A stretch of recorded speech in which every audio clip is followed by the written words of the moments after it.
What? What? What? Am I late? Am I late? Are you sure? Nah. It is exactly the time that I intended to start the show. It's boom time! Are you ready? Call your mama, call your papa, call your friends. The festivities are about to begin. Boom!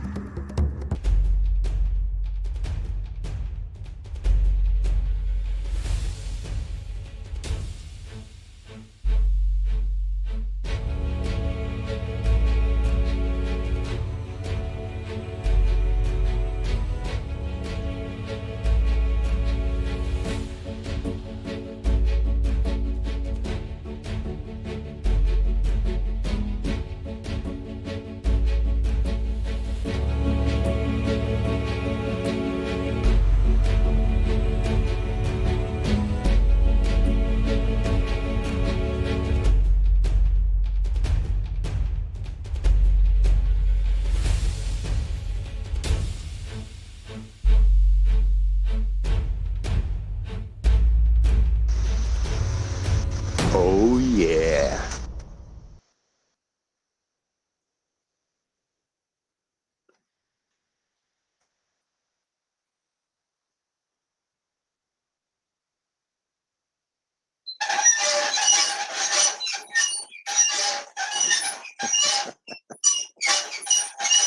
That is one of the weakest squeak that I've heard. You know why? Because it is raining outside and it is a wet day. It's been and it was a lot of wind and the squeaky earth get sprinkled earlier. So yeah, rain ain't helping. So it's kind of a weak squeak, but still squeaks. I still squeak. Earth still squeak. You still squeak. We all squeak. Whee! I don't know what the fuck that was. That was improvised, but that was good. Hey, type thumbs up if you guys can hear me over there on YouTube land. And I know there is a few people over here on YouTube. I think there is about 10 people watching. Oh, I didn't put the count, the view count. I gotta put, oh no. Shame on me. I gotta put the view count on YouTube. Yeah, no good. No good.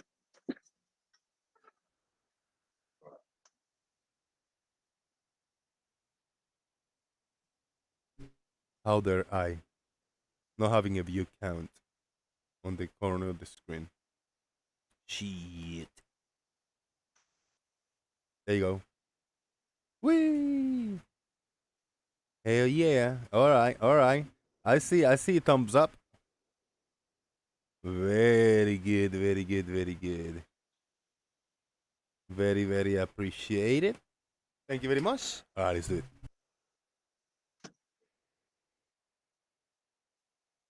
it.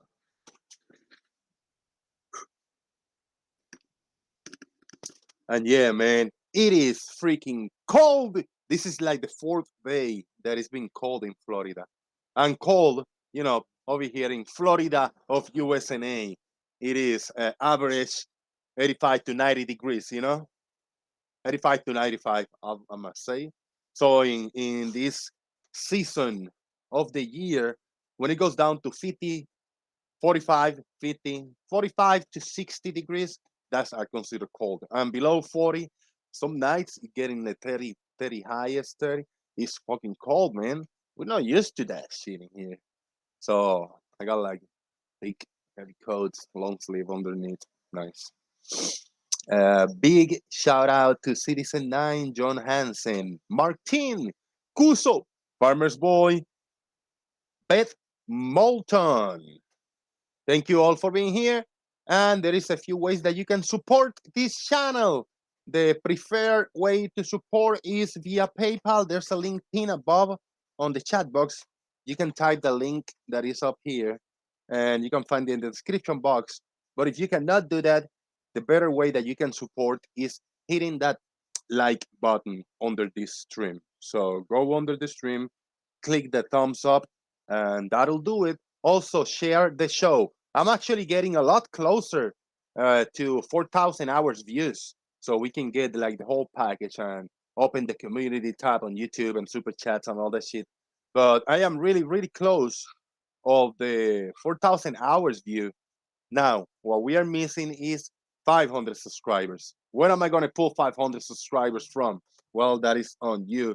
If you guys can help me out by sharing the show and going to your brothers and sisters and cousins' phones and grabbing on YouTube and click subscribe. Hey, that's a troll move. Go to you, go to your family, grab grab their phones and just go to YouTube, type in Jose JG and find my channel and subscribe to them so we can get more subscribers going. That's some stuff. Shout out to the Stingray. Beth Moulton, snowing in Eastern Canada, man. Yeah, 525 subscribers to be more exact. 526 subscribers. That's a lot. I need a shout out from the big channel, and that is what pushed me. The previous time in my main channel, that was Conspiracy Cats, is the one that pushed me over that limit of the 1,000 subscribers. But hey, beautiful stuff, man. I very, very appreciate to have you all here, man. Even though this is a small channel, under 500 subscribers, we're having an average of 50 people watching these streams in the after the first or second after the first hour, an hour and a half.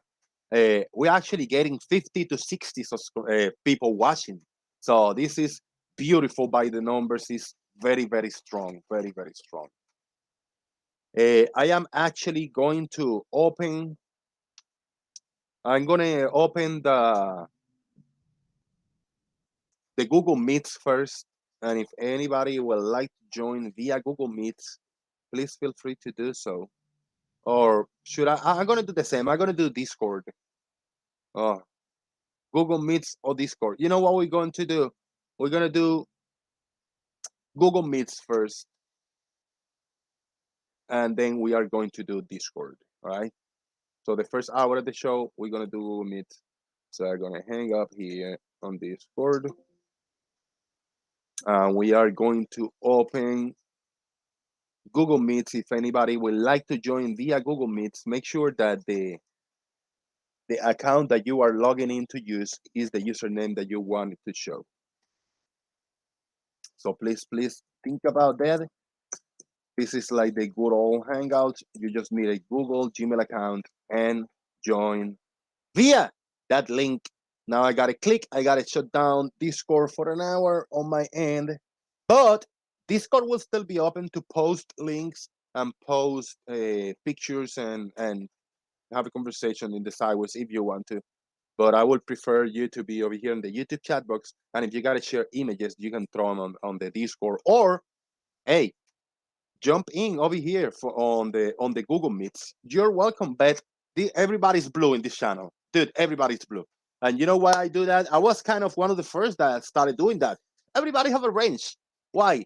Everybody must feel comfortable to coming in and just troll responsibly. Troll responsibly is just no personal attacks, no threats, no doxing, no personal insults. You can tell you're so fucking dumb. Yeah, you can type that. You fucking, crazy, but try not to, not to push it too much to go above that line. So if you need to throw a swear word, feel free to do so. Now, if you didn't have a range, you will be unable to throw those little profanities in there. If you need to share a link for your channel and a video that you want to like to share, an image, you have a range and you can feel free to do so. There are a few things that we don't talk over here. We don't talk politics. We don't talk health in this channel. There are many avenues around that you can go talk about the health issues going on. You can talk about politics. This is things that do not affect you or me in the daily life. Personally, we are here to have fun, entertaining, and what is more entertaining, and we can have a laugh with people that don't believe, the science deniers and the reality deniers that are mostly of the flat earthers. Now, there are skepticism, and I am a very skeptic person, and I don't believe on everything I hear and I say in the in the mainstream media. But I'm just this character that we just keep it real over here, you know. And Farmer's Boy is here. Farmer Boy, I gotta close the Discord. Say hello to the audience. Hello, audience. Hope you're all doing well on this wonderful Tuesday afternoon, evening. It's fucking cold over here. Colder than Jose, I'm afraid. Where's Humongous? Oh, come on, Humongous. Oh.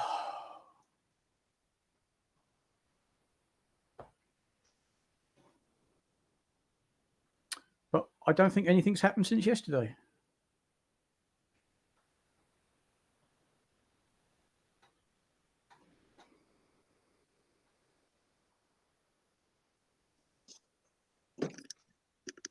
Excellent. Damn it, why do you keep doing that to me? Coming out of the gate, Farmer with the first words, just Farmer was take over and I'm loud. Yeah. But that was a quick one. You bastard. That was very quick. Anamorphic Mind is asking if he can insult Anamorphic Mind. Anamorphic Mind, you can insult Anamorphic Mind. Insult accordingly and swear responsibly. Or something like that. Yes, yeah, insult responsibly. Yeah. Troll responsibly and swear accordingly. I just made that up. It works. It works. It's cool. Yeah. Yesterday, last night in the afternoon, I received out of nowhere a notification, a $20 PayPal from somebody. I'm gonna call you anonymous user because you didn't tell me who you are, username on YouTube. But hey, big thank you for the $20 on PayPal. Very appreciated. And there was a note for you, my friend. Thanks for the show. Thank you very much, person in the afternoon that sent me money when I was offline. Very, very appreciated. No, very good of them, whoever it was. Very cool, very cool. Yeah.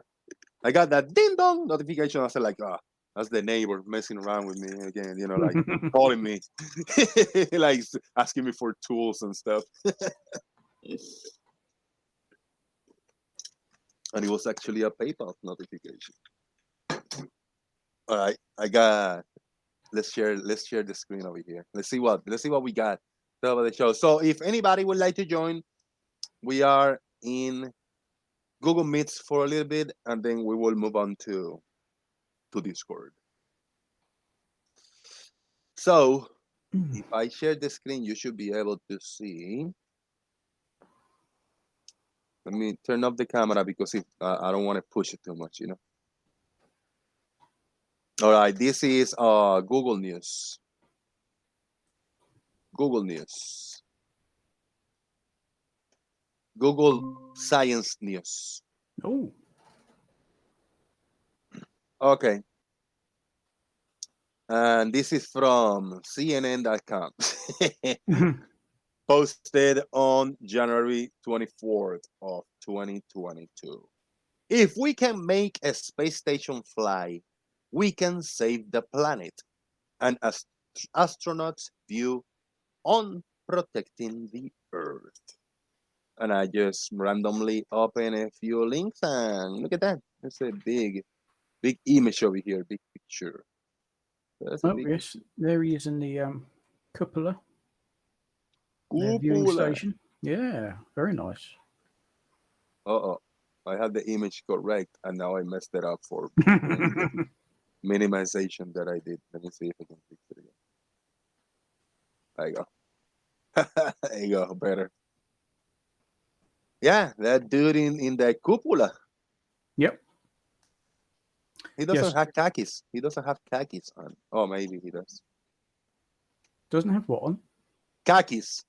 Oh, khaki pants. It's like a uniform thing, right? The Americans tend to do that. I'm not entirely sure that the Russians do. But I couldn't tell you who this. I mean, is he the chap who wrote the article, or is he? Well, we shall see. I just want to welcome. Hello, Andreas Eld. Eyes are playing trick on me. Andreas, hello. Are you new? Looks it. Welcome to the show. In 2021, French astronaut Thomas Pesquet spent 6 months aboard the ISS, and he said that when you see the Earth from space, unquote, you suddenly understand that we live in an oasis in the cosmos. All around us is nothing apart from this blue ball with everything we need to sustain human life and live in general, which is absolutely fragile. I've heard a lot of astronauts say very similar things. I think when they're up there and they're looking down on it, and I think it does make you realize, that's it. That's our planet. That's all there is. And I suppose he makes a good point. If we can have an orbiting space station, I mean, we've got 2 at the moment, this one and the Chinese. If we can do that, then why can't we sort out down here on Earth a bit more? Something tickles their poetic sweet spot. Oh, there's many images. Holy shit. Yeah, let me see. Okay. I wasn't aware. That's all. Let me scroll. Let me try to line it up. This I can. The mouse is acting up. There you go. Good enough. All right, here we go. Random images from high up space. That looks like a glacier somewhere, but don't know where. Oh, there's landmarks. He highlighted some names there. Lena River, Yakutsk. Where is the Lena River? Oh, it's Siberia. Siberia, yeah. This picture is from 28th of July, 2019. So he's obviously over Russia. You have some landscape, yeah. Yeah. Mountain range, the landscape, yeah. Yeah. Big ass hurricane. Not sure if the West Coast, East Coast, or whatever Gulf it is. Somewhere. Yeah. Job to tell you can't really make out landmarks, and I don't know my coastlines that well. Probably. There you go. Yeah, he's telling us what it is, but hey, whatever. we're just gonna make it up. We're just gonna make it up. The images is the look. What is the Yeah. There you go. What is that? The something like the Blood Sea or something, Blood River. That and I've had to Google it. That's in Mozambique. But nice. Quite what that's showing. I mean, is that minerals or something that's in the water? Oh, very reddish. You want me to read for real? Are you curious about this one? I am actually. Because that all looks. I wonder if that's false colors. The image from Copernicus shows flooding in Mozambique following the cyclone Idai. Flooding is shown in red around the port of town of Berea. Warmer oceans due to climate changes are causing higher storm surges, increased rainfall, and rising storm intensity. So this is this showing in red. It's been highlighted, the flood, where the flood is happening. Well, highlighted in red, yeah. Yeah, you've got sort of scarlet and sort of the blue, the cyan. I mean, that's they've obviously changed the colours to sort of highlight the flooded area. But even so, it's I like that. That's cool. Nice. We got this. Hey! I didn't click anything. That did showed up on yourself. No, that's interesting because you can see that he's got most of the covers closed over the windows. Yeah. Which they tend to leave them closed until they actually want to look out because it protects the windows, it protects the glass, so they don't get sort of scratched and scuffed by any tiny little bits that happen to be flying about out there. There you go. Yeah. Look at that. Pretty. Yeah. It looked like a super zoom of a wall with a textured wall or ceiling. Oh yeah. Yeah, it does a bit, doesn't it? Yeah. Right. I mean, I guess it's sand dunes, but don't know where. Oh, look at that. Very colorful and sharp. Lagoon or something, isn't it? Or is that sort of a coral atoll? Or It's like a little island thing. look at all that lovely, clean, shallow water. Oh, Yeah, there you go. That'd be nice to have a paddle in that, wouldn't it? Knee high, all of this. Maybe. It's probably only a few feet deep. Probably about 40, 50 feet, but yeah, it's considered knee high compared to the dark blue, you know. Yeah. But I'm sure if there are people down there at all, it's very nice and very pretty and yeah. All right. Whoa. Oh. What is this? Oh, now Scenes that's in it's like a spider. It's like a spider.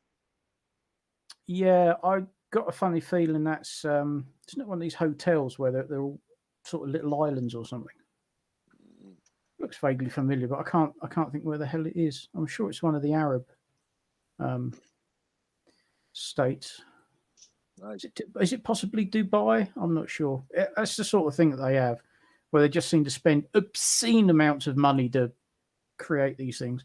Nice. That's the previous picture was Anamorphic Minds secret base. Ah, oh, well, yeah, we'll keep them about that then. Yeah.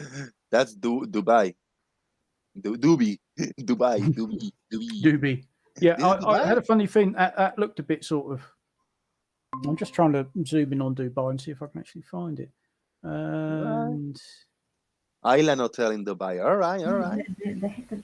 جزيرة معمولة هم عاملينها. دبي عاملاها؟ عاملة ايه؟ Hello. Yes, we can hear you. Yeah, that's both of you. That is Dubai. Yeah, hello everyone. Sorry, Hello. I just wanted to join to tell you what's this.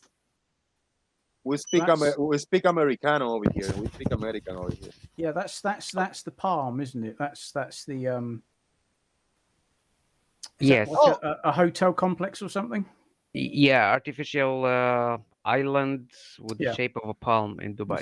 Yeah. I couldn't do this and read. Pesquet took this photograph of Dubai, United Arab Emirates at night, and it was taken around 400 kilometers above the Earth using the longest lenses on board the ISS. Dubai. Very nice. Yes, I don't think I can afford to go to Dubai somehow. Shout out to Neil in the chat. Now, that looks American. This look American. Yes, because it's all straight lines. Have you Las There you go. Vegas? How about that? That's what you can do when you start with a clean slate, when there's just desert, and you can just lay the roads out in a logical order, unlike what we have over here, where they're just all over the bloody place. Yeah, really quick. I just want to go back to this one. Look at this. And That's it. Yeah, there's Mr. two. Because you can Victory. see another one in the distance. Yeah, thank you, Mr. Victory, for sharing this. Yeah. Closer view of that. Damn, that's fucking awesome. That is a freaking feat, you know. Humanity is crazy. I hate to think how many millions, if not billions of dollars that cost to make. Yeah. Obscene amount of money. But then they have got obscene amounts of money, so. Crazy. How about this? Anybody want to guess what this is? Oh, look, the pyramids. I suspect that huge urban sprawl that you never see in the photos is Cairo. Khalid, you recognize this? Yes. Is it near you, right? Yeah. I go there occasionally. Yes, that's the bit that you don't see when they take the photos of the pyramids. That view is generally behind the camera. I did not know that this was so, urban over here. Like so many. Oh yeah. Well, because they never take you hardly ever see photos of the pyramids with that behind them, because obviously you get a better photo when you're pointing the other way. Nice. And then we got this one triggers some people. Oh yes. You got the effect of the Earth Earth's rotation, and you got a rotation point in one of the stars over here. That's right, because the ISS rotates. As it's going around the Earth, it rotates. So that's how you can. I can't think which astronaut did this now, but that's how he built these star trails up. Because you can see it's not just one shot. This is a stack of 59 shots, each with 30 seconds exposure. Each star leaves a small trail in each photograph, and the combination of all these trails creates the circles that you see. They form the circles because the ISS constantly rotates. Yep. Very nice. This dude just arriving. That's a pretty picture. Yeah, Somewhere over the sea. Somewhere all over the rainbow. Is this a hot spot? Is this what you call a hot spot? What they call a hot spot. Yeah, but that gives you a pretty good idea of where the sun is, although you can't see it because it's out of shot. That gives you a good idea when the sun is in relation to the Earth.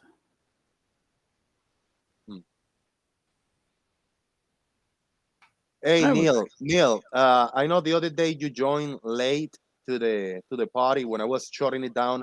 I left the call. I don't know what happened. Now, when you just the first time that you joined Discord, it took me a while for me to give you roles because I was caught up in the wrapping up the show.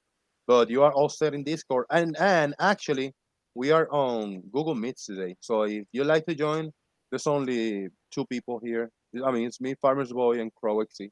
If you want to come in and have a talk and maybe tell us a trick or two, it's good because it's a small panel, you know. We'll just have a short conversation if you wish to.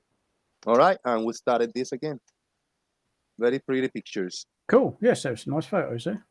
Yeah. All right, we got another article over here, another page that I found. Yes. After million-mile journey, the James Webb Telescope reaches destination. Yes, it did indeed. You have been mentioning the James Webb Telescope for a few days. Some people have. Yep.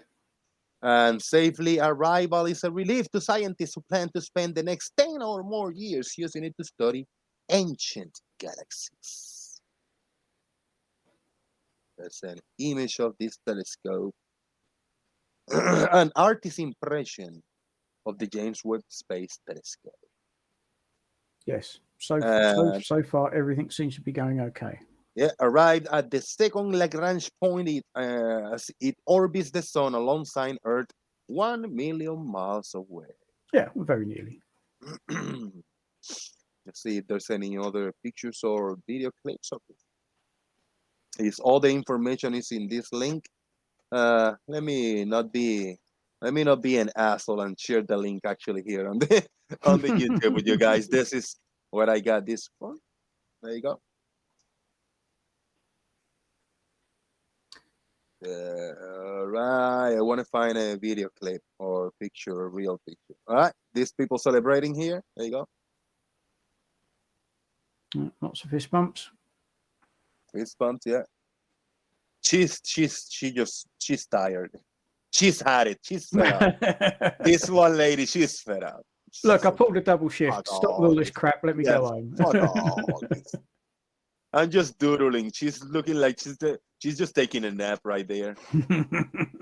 Yeah, she's had it. Yeah, 907,530.5 miles. How about that? Well, there's no new images or videos of this, maybe.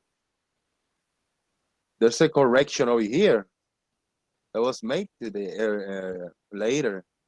An earlier version of this article misstated the amount the Webb telescope mirrors will be fine-tuned.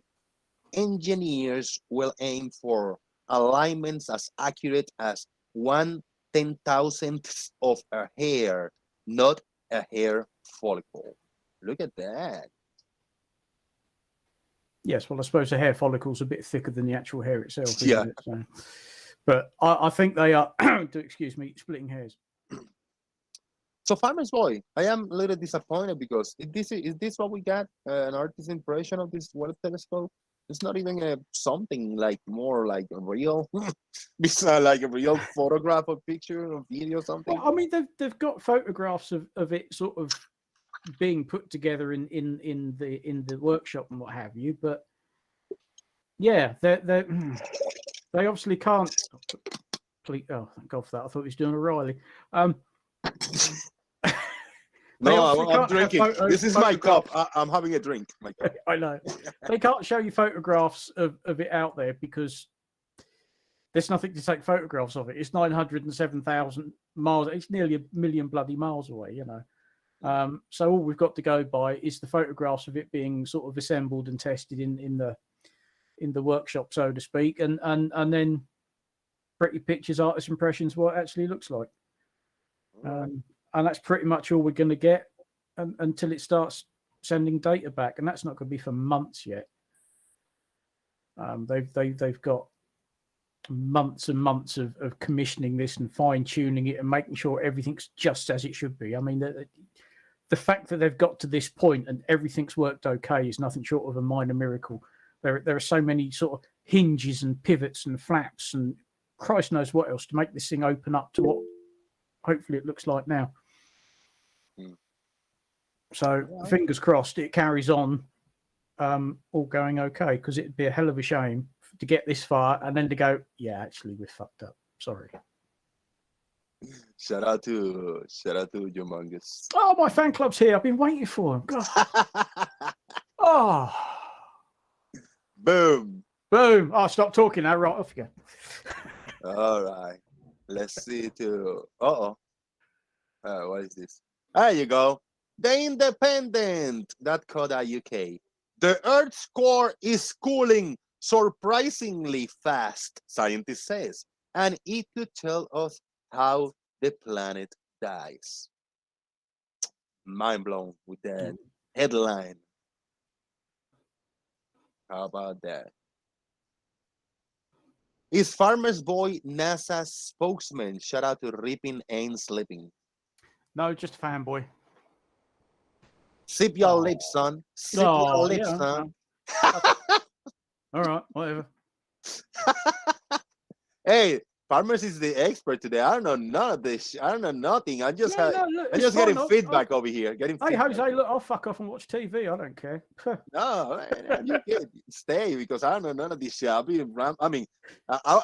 I'm gonna do. Open this and just ramble and give my thoughts. But if you got ideas, please help me out here. You know. Oh, and if you thought you're cold, the cold side of the James Webb Telescope at the moment is reading a maximum of minus 347 degrees Fahrenheit. Oh yeah, no, that's cool. That's put an extra jumper on cold. That is. Now, when I read this, the Earth's core is cooling more quickly than we realize, and scientists, the discovery could have an important implication for the future of the planets. How soon are we talking about the future of the planet? Well, the history of Earth has been one of gradually getting colder. Some 4.5 billion years ago when it was young. That's a long time, you know. You're not sharing this, by the way, wherever you're getting it from. Oh fuck! Just thought I'd point that out. How did I stop sharing? Oh wow! Okay, there you go. Yay! There we are. Yeah, I just read this little paragraph. Yeah. The history of Earth has been gradually getting colder. Some 4.5 billion years ago when it was young.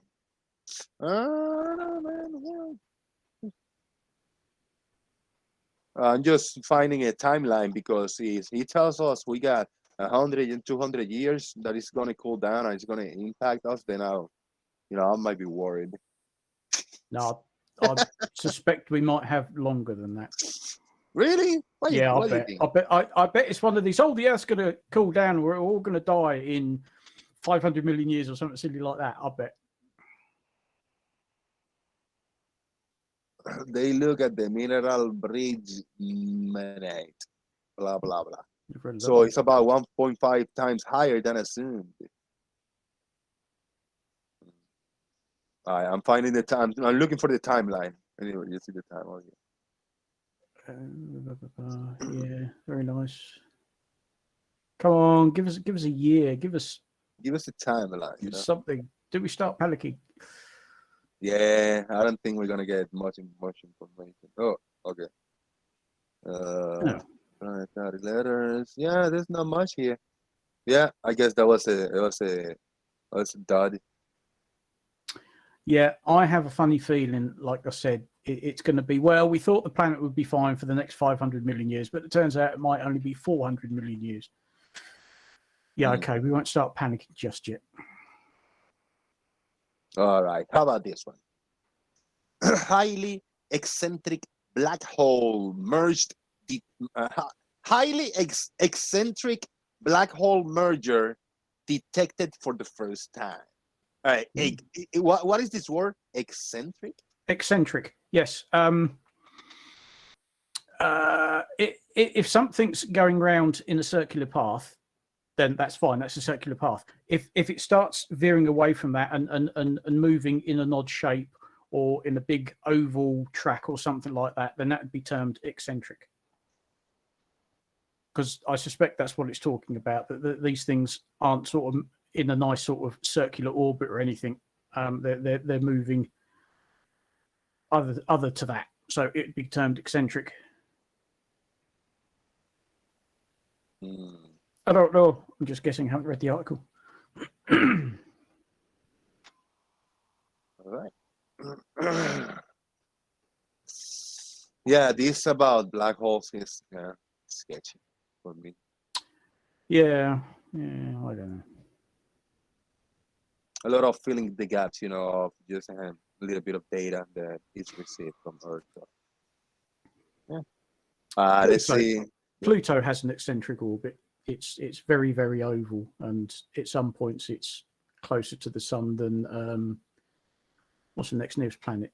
Is it Neptune or Uranus? I always get those two muddled up. Can we say shout out to Lemonbird or Annalie? Lemonbird, have you ever posted videos? Shit. There are 40 quintillion black holes in the observable universe, more or less.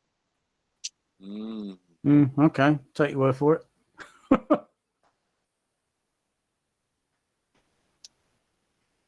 Not 1 million, 2 billion, or 3 trillions, but 40 quintillions black holes in the observable universe. That's a lot. That is yeah, man. I believe that's what's technically known as a shitload. Yeah. I don't know. I don't want to call bullshit, but I call bullshit. For those who like numbers, here is 40 and 3, 6, 9, 12, 15, 18 zeros. It's a 40 with 18 zeros. In exponential notation, that's a 4 times 10 to the 19th or whatever, however you read that. Yeah. So it's a 4 with 19 zeros after it, like it says 40 billion. I mean, that's somebody sat down and counted them all, or they're just going, yeah, that sounds about right. Let's call it that. Right. Yeah. Where's the rest of the crew? Brian Mabbett is asking. Well, I decided to do the first hour on Google Meets, and the rest of the crew is over here on YouTube on the chat box. Yep. We have Farmer's Boy and Khaled over here with me, and the rest of the people is on YouTube. They haven't clicked on the Google Meets link and joined yet, but maybe they will click and join when I switch to Discord in maybe about half an hour from now. So yeah, look at that. How many a-holes, how many assholes are in the observable universe? Shit. I think that doesn't count the micro black holes, the ones that we cannot observe. Well, a big job to count things that you can't see. Yeah. Big numbers are tight. Black holes are tight. Oh, dear. Oh man.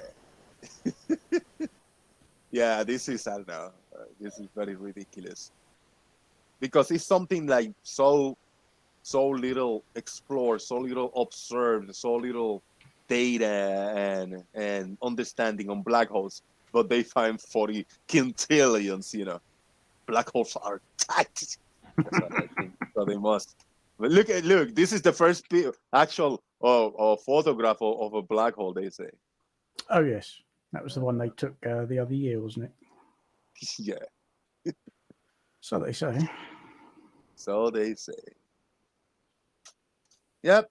Oh well. There's your black hole. And that was the last one that I got. I just leave this image in the background unless anybody else have something else cool to share. Yeah, I have a video I shared in the chat here in Meet. Okay. Let's see what we got here. 6 seconds video. 6 seconds video is short.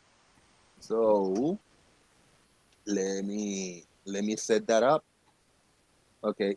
Let me. Just reminded me of Gary.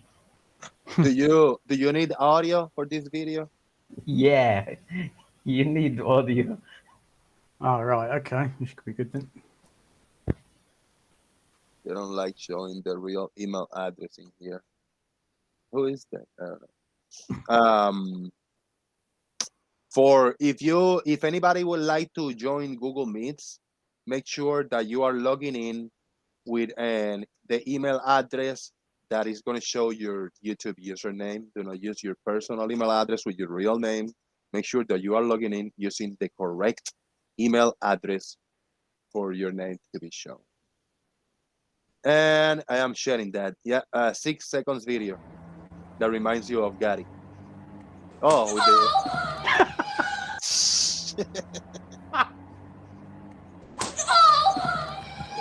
Damn, cat abuse. Shout out to Gary Wabinga's rubber bands. I found the link that I found this morning that I thought was quite interesting. Film with an ISS astronaut on a treadmill. Which I thought was quite astronaut cool. With a treadmill.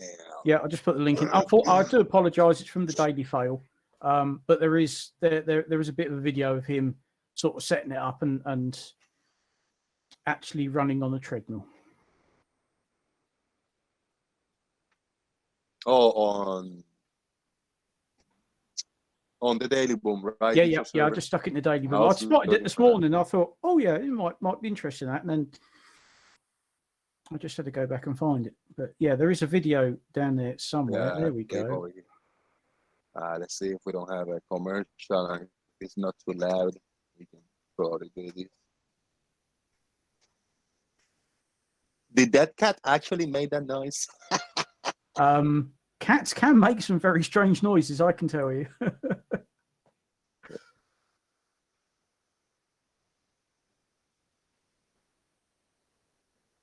I'm working on setting this up. Yep. Yeah, we got this little thing over here in the middle. Yeah, I don't know why you've got that. If you're watching the full video, that shouldn't come up. Oh, there you go. Oh, that might get rid of it then. But yeah, it's actually from the way that they tend to stand and use this particular module of the ISS, the treadmill's actually on the wall. But of course, when you're in free fall, there is no up and down. There is no floors, walls, ceilings. You can use them all in exactly the same way. So the treadmill's on the wall, and he's got two bloody great big bungee cords holding him down, so he doesn't just sort of float away. Oh no, they wear harnesses? When you're using a treadmill, yes, you need a harness, because otherwise, as soon as you press against that treadmill, you'll just float away, won't you? So yeah, he has to have there's a pair of bungee cords to hold him down. We're sunk. What, that they use harnesses? The flatties are going to grab that, and we'll never hear the end of it. I can't find that. Yeah. Okay, well, I mean, it's there in the Daily Boom if anybody wants to see it. I just thought it was quite interesting. But he's jogging away on this treadmill on the wall.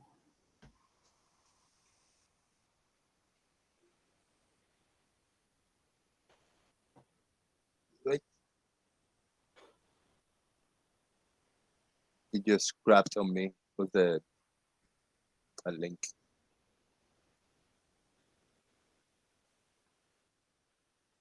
We're still here. Oh, there's a Fred.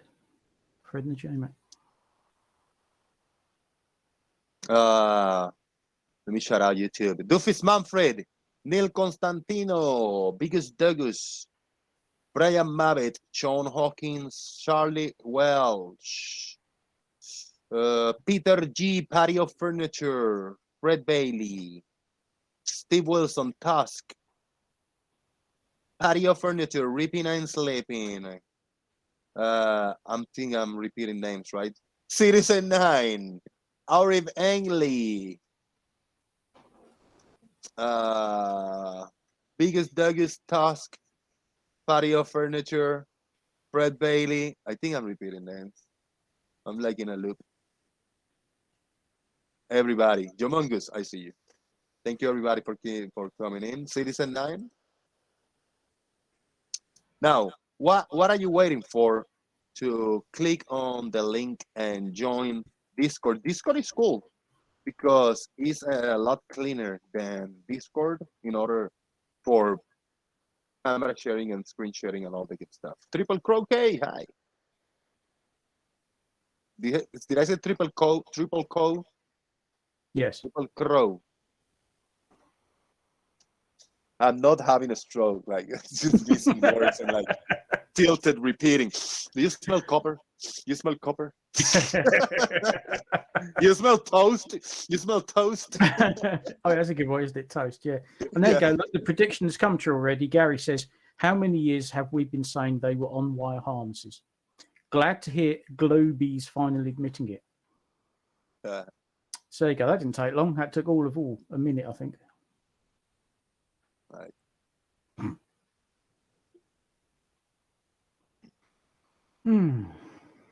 Uh-oh. Brace yourself. Oh. Jumungus is going to be overjoyed. I think that's my cue for me to leave. Brace yourself. Lael is here. Yeah, so see you all, everyone. Yep. See you later, I'm mate. getting sleepy. Bye-bye. Bye-bye. Thank you. Thank you for coming, brother. Welcome anytime. Thank you. Be mean. See you later.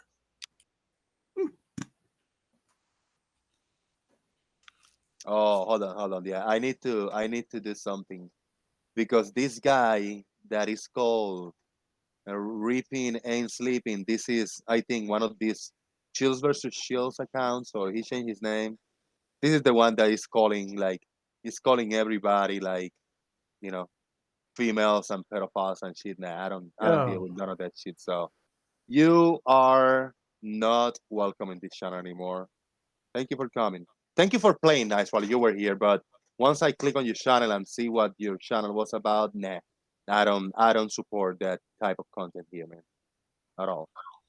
All right. See you later. What's up, man?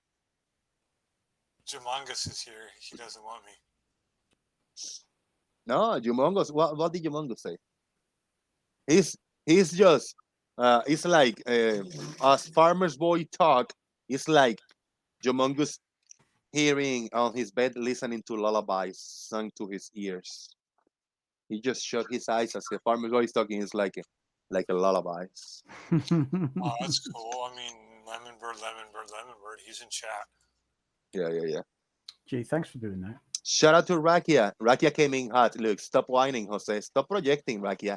You came in talking your feelings and just expressing it in a projection way. Don't do that, Rakia. Don't project that way, man. We know that you're the one that whines a lot and lies. You're always lying, Rakia. You're always whining. So just don't. I don't want the chat box to become drama, soap opera just because you showed up. You know, we're just having fun here, man. Yes, the only soap opera we need is Jumungus. No, that is fun.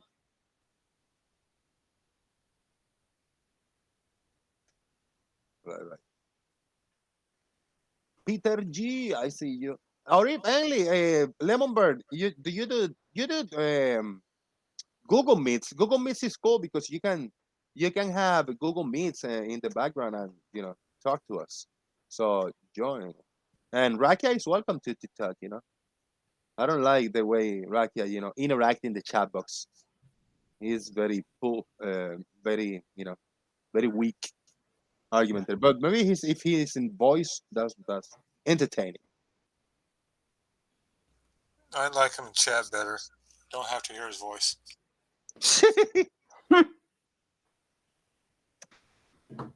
Yeah, he's Rakia came in whining because I blocked him on Discord. He was too much of a talking too much nonsense in the chat box and just whining, and crying and lying and nah. I said, I don't know, we don't need that. I know it was entertaining, but it was too much dragging everybody down his route. So. Not to bring up any drama, but Rakia is kind of like a flat baseline for flat Earth. Yeah. Proven natural. All right. Neil Constantino had a point. Neil says, prove natural. We got a guess here. What? Natural have as opposed to supernatural. Yeah, very important guess we have. Arif Angeli. Hey, how you doing? Hi, Lemonbird. Did somebody summon me? Did somebody? Yes. No, you're completely mistaken. I summoned you, Lemon. My bad.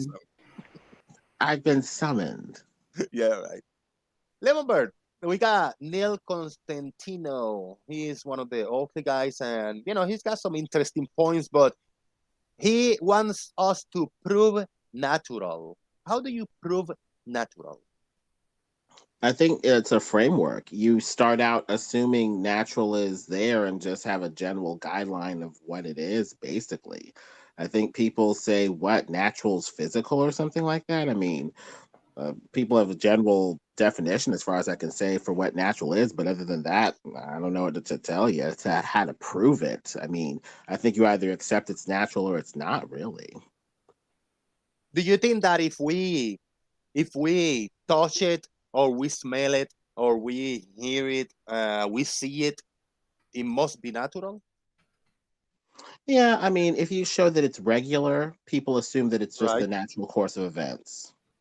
Right? I think that's fair, right? Because the supernatural, then will be the supernatural things that maybe if you are like in ayahuasca or having a dream or just having an outer body experience or just in an odd place and an odd time, and you think you see something, you might catch something, a glimpse of something, you might hear something, but it's not something regularly, not easily repeatable. I can call that, something like it's off of the natural line. I'm rambling a little bit, but you see where I'm coming from, right? Something that is just off. I don't I consider think that you're natural. getting to the truth of it, and that it's regular, it happens over and over again. Like we say, it's natural for a person to come from another human being. It's not natural to come from a cow. And so supernatural, if you're trying to prove natural versus supernatural, you'd have to prove something that doesn't normally occur or something that is outside of the power of the natural thing, like a person giving birth to a donkey, or a person who normally can't flying or something like that. Right. But if we observe a sunrise and a sunset, if it's not super cloudy and raining, and if it's you should see a sun in the sky, you should see a sunrise and a sunset. That specific observation, because we see it, that's natural phenomena that is going on. I have to commit to that the sunrise and the sunset and the sun paths, that's a natural thing that is present. Yeah, it's like coming from like, a natural thing gives rise to a natural thing. The sun rises and sets over and over again because of regular observation. So I guess it's regular observation, or like coming from like, and that's how you would prove natural versus supernatural, maybe. I have a problem with that statement. I'm gonna mute. We're gonna let Leel and Lemon talk for a bit. We're gonna mute. I just wanted to make a statement. The sun doesn't rise and set because of humans. It rises and sets because that's what it does. Yes, but normally we ascribe agent causation with something like God or a personal agent like you and me to have the most thorough investigation. When we look at nature and just say there's no agent here, there's no personal thing here to investigate, investigation kind of tends to stop. And so we try to find the agent like God that is there at the bottom of it all to have the most exploration, even when it's something like, nature or something like that. I'm not sure I agree with that, Lauren. You're saying God is the best to have a complete explanation. God, I really don't agree with that. That's Well, not otherwise, explanation. otherwise we just say nature and it just stops. No, But no, when we there's an don't. But agent, we try to no, get to know Lemon. the agent. No, Lemon. We don't just say nature and then stop, and we don't say some agent and stop, and we would certainly wouldn't say God and just stop.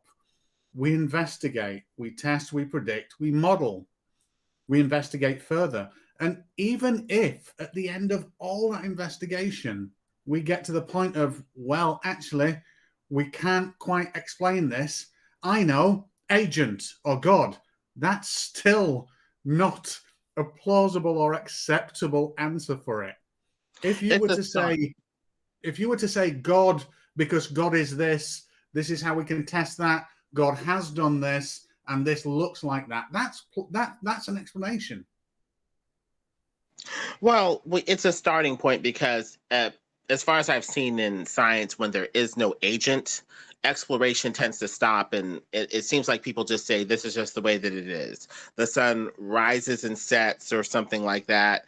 The rain falls. Investigation tends to stop a bit earlier than it does when we have an agent that we're looking for a more final degree of causation, as far as I can tell. Do you believe that you get more exploration or less exploration with an agent like God? Incredibly less, because with the statement God did it and never knowing how, and then accepting theology of we'll never understand God, that is the end. That's the dumb full stop. However, we've gone beyond that now. We can test. I mean, the Higgs boson particle of the speculation of how the universe began. We test. We build that collider. We notice this, and it's one of the biggest discoveries ever. And it's like we predicted it because we kept evaluating. Not once did an agent come into it. We kept studying, testing, pushing technology until we created, okay, I'll call it a God particle, but it isn't a God particle, it's Higgs boson. But, we found that because of that. If we say, well, God created everything because he wanted to, or they wanted to, or it wanted to, well, we're done at that point. So absolutely, I disagree with that. Hey, Stingray, I have a problem with what you just stated. You said there wasn't an agent, but yet it was humans that figured out how to discover the Higgs boson, which are agents. Mm-hmm.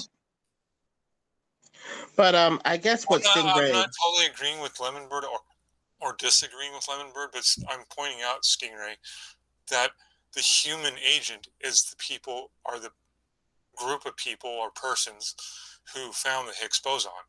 Yeah, no, absolutely. But discovery and creation are two very different things, Lyle. I completely agree. Someone can discover how to read a hard drive or read information on a hard drive, but that doesn't mean they know how to create the hard drive. That's that's a false equivalence. Just really quickly, Lyle, that's a false equivalence. Very quickly. We know a hard drive is man-made. It's created by a thinking agent. We know that. However, if we said, well, the atoms inside that hard drive, the nickel inside that hard drive was created by man, that's ridiculous. It isn't. It's always been there. It's how did that get created? And when we figure out its fundamental particle interaction, then that's not a God, and that's not us discovering an agent of, evidence of another agent. That's natural. I completely agree with you. Leo, I'm sorry. I have to either you or Stingray, you have to give Lemon a chance to speak. You cannot have this conversation between the two of you when Lemon want to participate and talk to. Come on, Rose. No worries. It was such a nice back and forth. I didn't want to just step in. Sorry about that, you guys. I was just saying, it does look like Lael was saying, there is an agent that is involved. I guess what you're saying is that we discover more when we don't just stop it. God did it. Is that what you're saying? Well, I'm saying to say that God did it, you don't need to go any further. And that's when theists will stop investigating because everything's laid out, and that's the reason it is. However, an atheist would not do that, or a scientist. They would say that's not a good explanation. First of all, things are explained by modeling and evidence. Let's forget the word proof. Let's say there's no absolute proof of anything, and there's no one truth of anything. So all we can do is look at evidence.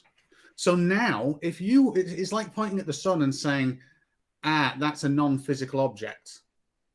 Well, that's brilliant. That's a statement and also a knowledge claim. But you'd have to say, I know or suspect that's a non-physical object because here, look at this other example of non-physical objects in my reality that do almost the same thing. And when you can't do that, that is not an explanation. That's an equivocation of God, because that non-natural, supernatural explanation is just like saying, I don't know, and there's no other explanation and no other evidence for it. And that's it. And that is the end of knowledge and advancement. So, sorry about the rant. Well, the only problem I have with what you say is that we had a God who gave us the basis of science, and that he said, I'm not changing. I'm upholding the universe, the laws of the universe in a stable, knowable way because I don't change. And that is the basis of science. And that appears to be why science appeared to flourish in the Western world before, especially before it went post-Christian. And so as far as I can tell, this knowable eternal God gave us a personal agent who is knowable that made studying science worth it and more than just, random mysticism in the first place. But so first of all, then, just so we're specific, out of the thousands of gods that people believe in, and even out of the ancient gods that came before, I suspect the one you're talking about, you are on about the God of the Bible, right? But I'm just assuming. Oh, yeah. A God of Abraham, Isaac, and Jacob. Yahweh, his son is Jesus Christ. That dude. Yeah, the one that came to earth, that sacrificed himself to himself, is all-knowing, knew that was going to happen, and still wants us to atone for everything. That one, right? The one and only, the one who took on flesh when he didn't have to, and now his son has a human nature and a divine nature when he could have just stayed in the floaty place with God. He sacrificed that and came in and robed in flesh, and now he is fully God, fully man for all time. And do you have any evidence that me as an atheist, do you have any evidence that I should care about the stories in that book? He appears to be changing people's lives. He appears to love us. These other gods are, dead or demonic fakers. As far as I can tell, God is it. But if there's some sort of, thing that's better than God, I'd love to see it. But a God who came and took on flesh in a way that the other ones did not, and died for us and rose again is, taking the cake as far as I can tell. Yeah, and in 2,000 years, this amazing God in this new religion is going to be discovered after the Third World War, which sends us back to the Stone Age. That was from thousands of years ago, of this dude swinging about in New York. He was able to perform amazing feats by shooting these strands out of his arms, and he saved a load of people and was moral and just. Oh wait, that's a comic, and there would be no evidence for that being ever having existed other than those stories. But yes, I can believe that. However, I'd have to believe it on faith.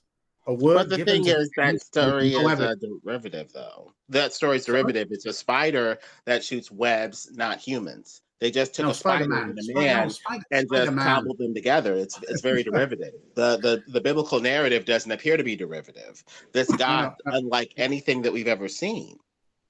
What? So unlike anything we've ever seen, a human figure, man type person with a voice that we've never seen. One that claims to be God, that rose on the third day, that came, died, and rose again, and was sinless and perfect. He wasn't pushing for war. He was pushing for, reconciliation, for forgiveness of sin, to bring us back to the Father. He's going to come back with a sword later, but he didn't come back with a sword then. Hold that thought, Stingray. Hold that thought. Just one quick but very important shout out to Jomungus. Jomungus sent me money via PayPal, $12. Jomungus, thank you very much, sir. There's a comment over here. He says, Lel and farmers on the same show? Jesus, Mary, and Josie. P.S. P.S. Why is Rakia always so angry? Thank you. Shout out to Jomungus. Lel, you had a thought before Stingray jumping. You raised your hand, Leo. Sorry, I have my microphone muted. I was just going to mention to Stingray that there are many, and I put this in chat, there are many religious scientists who, for reasons I don't know, don't necessarily talk about God, but they're trying to understand how the God they believe in, whether it's, the one Lemonbird's talking about or any other religion out there who believes there's God, they are trying to figure out and understand the processes by which God uses to create things or do things. I don't have a problem with that. I honestly never have a problem with anybody investigating anything that doesn't exist. That's their prerogative. That's not what I said. I know that's not what you said, but what you actually said was they're investigating something that hasn't been proven, is not demonstrable, that there's no direct evidence for, and it's their belief. Their belief is absolutely fine, but the belief doesn't get us to truth. Investigation, evidence, and testing gets us to truth. And if you say, well, God is supernatural and outside of that, my answer to my question is, given the fact that you can't demonstrate it, there's no direct evidence other than third-party stories from thousands of years ago when people didn't know any better. Given we can't test anything today, given that there's loads of contradictions in the Bible, including morality ones, whereby only the Jews should survive, women are less than men, and I condone slavery. Given all of that, even if this dude lived, was true, and there is a God, there is no way he is good, just, or moral, being the God of the Bible. But luckily for me, there's no evidence of it whatsoever. You're completely misrepresenting what I said, Stingray. You're misrepresenting exactly what I said. I said there are many different religious people who are scientists who believe there's a God, but are just trying to understand. And I understand you don't believe in God, and that's fine. They're just trying to understand how the God they believe in created things like, the earth and the moon and the stars and all that stuff. They're trying to understand through what natural processes it takes to do that. And I don't have a problem with that. No, the natural processes, an agent, no. That natural processes creates things. There's nothing wrong with that. No, natural processes create things, yes. Not a thinking agent at all. That doesn't, there's no evidence of that. Not one bit. Everything else points to the contrary. But the thing is a bit. But the thing is a little. Just 2 seconds. Let me finish this one thought, and I'll get this out. I'm fine with people, like you say, there's religious scientists, and I'm fine with that. There's probably serial killer scientists as well. I'm less fine with that. But just because someone is religious and chooses to believe in something that has no evidence and is not testable, doesn't mean that they can't be useful in many different ways. And sometimes that person, that individual that believes in a religion, does so and takes only the good bits. Yeah. So not the condoning slavery, not the women are a lot less than men, not the child sex slavery that the Bible condones in its texts. That if they take the good things and are a better person because of it, and without that, they would be a bad, immoral person, believe in the book as well. I'm just saying, my observation is there is no evidence, and this is all to combat, well, not to combat, but in opposition to this is where true science and true investigation starts. No, it's where blind faith takes you all the way to a full stop. But faith is part of science itself. The uniformity of nature can only be ascribed on faith without an agent like God saying, I change not, and I'm going to uphold the laws of the universe in an eternal fashion. Without that sort of declaration, you just have to simply have faith that the uniformity of nature is a thing. So faith is part of both equations. It's better to have faith in an agent and a person than faith in something that is impersonal and ultimately unknowable, aka blind, chance, driven, whatever nature. Yeah, but Lemon, the idea of saying that there's an agent there with no evidence of an agent ever creating anything like that, and the only thing evident, I mean, what you just said there is you need to start out with faith in science, and that's absolutely incorrect. You start out with a hypothesis of a best understanding of how something can be based on evidence, and it might be that you might have to take leaps. Like there is a fundamental particle that we're going to look for that would be required for the creation of the universe from a single point of space. And then you build a large hadron collider and you do it. But that's the accumulation of all scientific human knowledge up to that point. Before then, it was small steps, not small steps based on blind faith, but on investigation and hypothesis with fair reason. And with reason, you need evidence to believe something. Faith is the absence of evidence. Well, faith doesn't necessarily come without evidence. It's more like faith put in a person or, without the evidence presented yet.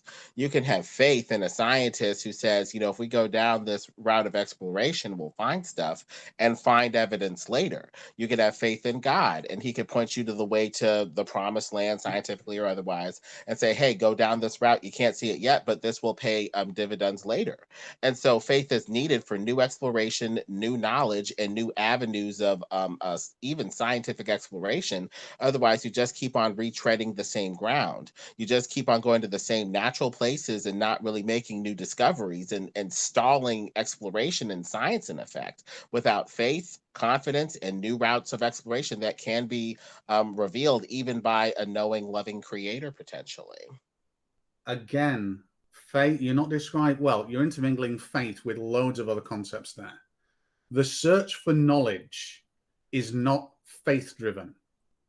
The search for knowledge does not require faith to advance. But knowledge is defined as justified belief, and belief appears to be kind of in the faith category, don't you think?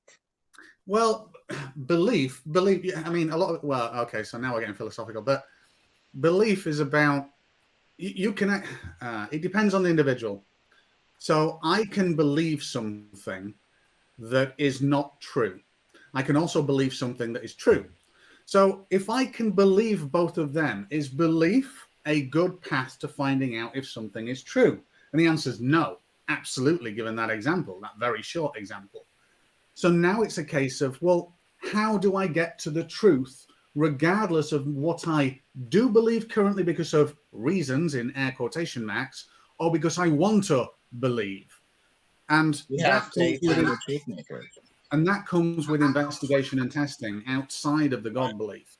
I have to say, though, you have to, if you're doing a test, you have to believe what you're seeing, right? You can't reality. Sorry, Lael. Yes, I have to accept reality. You can't believe what you're testing. No, I have to accept reality. Yes, absolutely. You have to believe that it's true, though, or why would you test it to begin with? No, I have to accept reality is true, yes. And I live in reality, and for all intents and purposes, all my senses, they say it's true. Therefore, I act on the premise that it's true, and that is the foundation I'll work from, yes. But faith allows acceptance. If you don't even have faith in reality, experimentation stops. No, I don't all need that's faith. left is this weird, space where nothing can happen. So wait a minute. So I don't need faith to believe in reality. Reality is something that I can experience directly, touch and test. That is taste, smell, feel, and see. I can do all of those things within reality. They are direct into my senses. It is how I interact with the world. That is not faith-based. I don't know if reality is the truth. It is, for all intents and purposes, for me, true.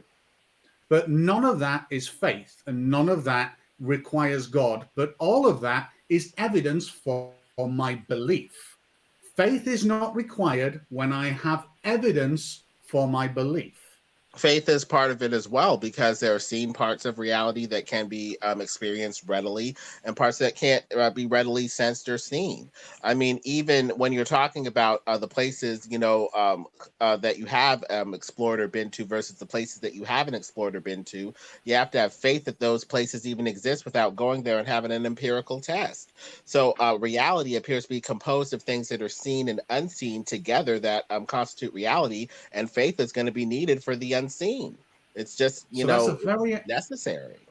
Yeah. No, I get you. So that's a very abstract example there. You're saying I have to go somewhere and have faith that that place exists. To be honest, if you said, I need you to go to a place called Oompa Loompa and perform an experiment with a miog, it's a new type of bird that swims in the sand, I would not accept that. I would have to have evidence that all of that is true. But if you say you need to go observe the star rotations in Australia, I know that there are stars in my reality, and I know that there is Australia because my company's got an office there. I know people have been there. My girlfriend's brother lives there. So that's not a stretch. I can look it up on Google Earth. That is not faith. That is evidence-based decision-making. But you even have to have faith that the evidence is enough to go forward. I mean, how much evidence do you need to gather? Yes. How much evidence is enough? When are you going to take that step of faith and say, okay, this is enough. I've been presented enough stuff. I'm ready to act or ready to believe or whatever. Brilliant. Even that is a faith-based question right there. Yeah, no, absolutely, Lemon, and I agree with you. So now it comes to the validity of evidence, yeah, and the quality and quantity, I guess, the accumulated evidence. Just so you know, many bad evidences don't add up to a great evidence. They absolutely don't. So I need really good evidences for things and not really good evidences for things. And the way that most human beings determine that is they'll look at a situation, they'll be given a possible let's say a possible scenario, and then based on whether they accept it or not, they might apply acceptance based on the fact that, well, there is no evidence for it, but it's entirely probable given other circumstances, and the issue that I will have if it is wrong is incredibly low. Now, so something like saying, I've got a small hamster on my desk right now and it's running around. Well, we know that hamsters exist. We know they run around and people keep them on their desks. You kind of know that I might be an honest person. And even if you're wrong, it doesn't affect you at all. You can take that and believe it. And you can say, well, the probability of it being true, I'm going to assign quite highly. I'm going to choose to believe it because it's entirely plausible. But if I say I've got a pink unicorn in my garage that I can do Mach 2 on at night through the sky when it's shooting lightning bolts out of its ass for propulsion, you're going to need evidence on that because that claim is outlandish and you've never seen that before, nor is there any reference of it. No one's ever spoken of it before, and I'm here saying I've got one in the garage. I agree with you. Leo, were you trying to say something? Yeah, I just wanted to mention, it seems here that when the word faith is used, Stingray, that atheists choose to use the definition of the existence of God. Well, faith has more than one definition. It's kind of like a flat earther choosing a specific portion of a definition of a word instead of choosing the whole entire definition. Why not choose definition one in Webster's dictionary is a strong belief or trust in something or someone. An example of that, you do a scientific experiment, you collect data, you read that, you have a strong belief that you're interpreting that data correctly. You have faith that you are interpreting the data correctly, according to definition 1 in the So collecting data and interpretation is not. You can't say I have faith that I'm interpreting correctly, because at the point of interpreting it, I might not have how correct or not correct it is, nor whether it might work or not. That's part of the investigation. That definition that you quoted, person and things, does God fit either one of those? See, that's a different definition. You're putting a different so definition, which definition on that thing. I'm not even talking about God. I'm talking about collecting data for scientific experiment. You're trusting. Wait a minute, Lyle, I apologize. So you are believing, you are having faith in what you collect and how you interpret the collection of that data. Okay, so that when I say definition 1. Okay, so when I say faith, in relation to God, I'm on about religious faith, which is faith in a creator without any tangible evidence. That is not faith in a person that I think might be able to do something, because the probability that they can do it based on the entire human species is quite high. That's different. But the thing is, people have faith in institutions, and people do. That's a problem. You're using one definition and applying it to this whole discussion, whereas someone could be using definition 1 and saying you have faith in what you're talking about. You believe in some scientific thing without you yourself doing it. And I'm not saying you have to do everything. And under definition 1 in the dictionary, you have faith. It's just not the acceptance of an existence of God. It's a different definition. But you don't limit that definition to only an acceptance of God. And that's not proper. And also, sometimes you have to have faith in an institution or a person because somebody else may have gathered the evidence, or you trust and have faith that they did, but you don't have time to gather it. And so a lot of the stuff becomes interchangeable because you have faith that somebody did the due diligence to gather the evidence when you can't. That's why we trust institutions or scientists sometimes, as long as the faith in them is, unbreakable or unshakable. But faith does come into this in a lot of different ways. No, absolutely. And so I agree with you, Lael, and I agree with what you've just said, Lemonbird. I absolutely do, except you both mentioned, or in the examples you're trying to give, you're doing it investigation and evidence-based. Absolutely. If I have faith in an institution that, the hospital is going to save me, I've never actually been to this hospital before, but I read Google reviews and everybody's really nice there, and people have gone for operations there. That's their direct evidence, and I'm looking at it in a secondary or tertiary sense in some cases. But that's a direct that's secondary evidence of other experiences there. Yes, they all could be fake. But I can see that the probability of that happening and remaining undiscovered with that many amazing reviews of a hospital or maternity ward or something like that, I can see, well, the probability of all of those being fake and made up is actually quite low. So therefore, I'm willing to trust them based on what I'm risking if I'm wrong. Now, all of that is firsthand or evidence-based. Something that does not exist in the religious faith definition. So I get you. I am choosing to believe, and if you want to call that faith, but I don't, because I'm choosing to believe on first-hand testimony and evidence. But the thing is, evidence is useless without a paradigm that's in place beforehand to even interpret the evidence. And a lot of times those paradigms are accepted based off of, you guessed it, faith. I mean, you can bring me a bloody knife or something like that from, a person's, bag and say this is evidence that that this is the murder weapon. But if I have faith in the person based off of their character or what I know about them, I'm going to reject even the evidence that's right there that the murder weapon is right there, that the evidence is right there for something else, and vice versa. And so even with the evidence that you're talking about, it's a little backward the way that you're talking about, like the evidence is there and it speaks for itself.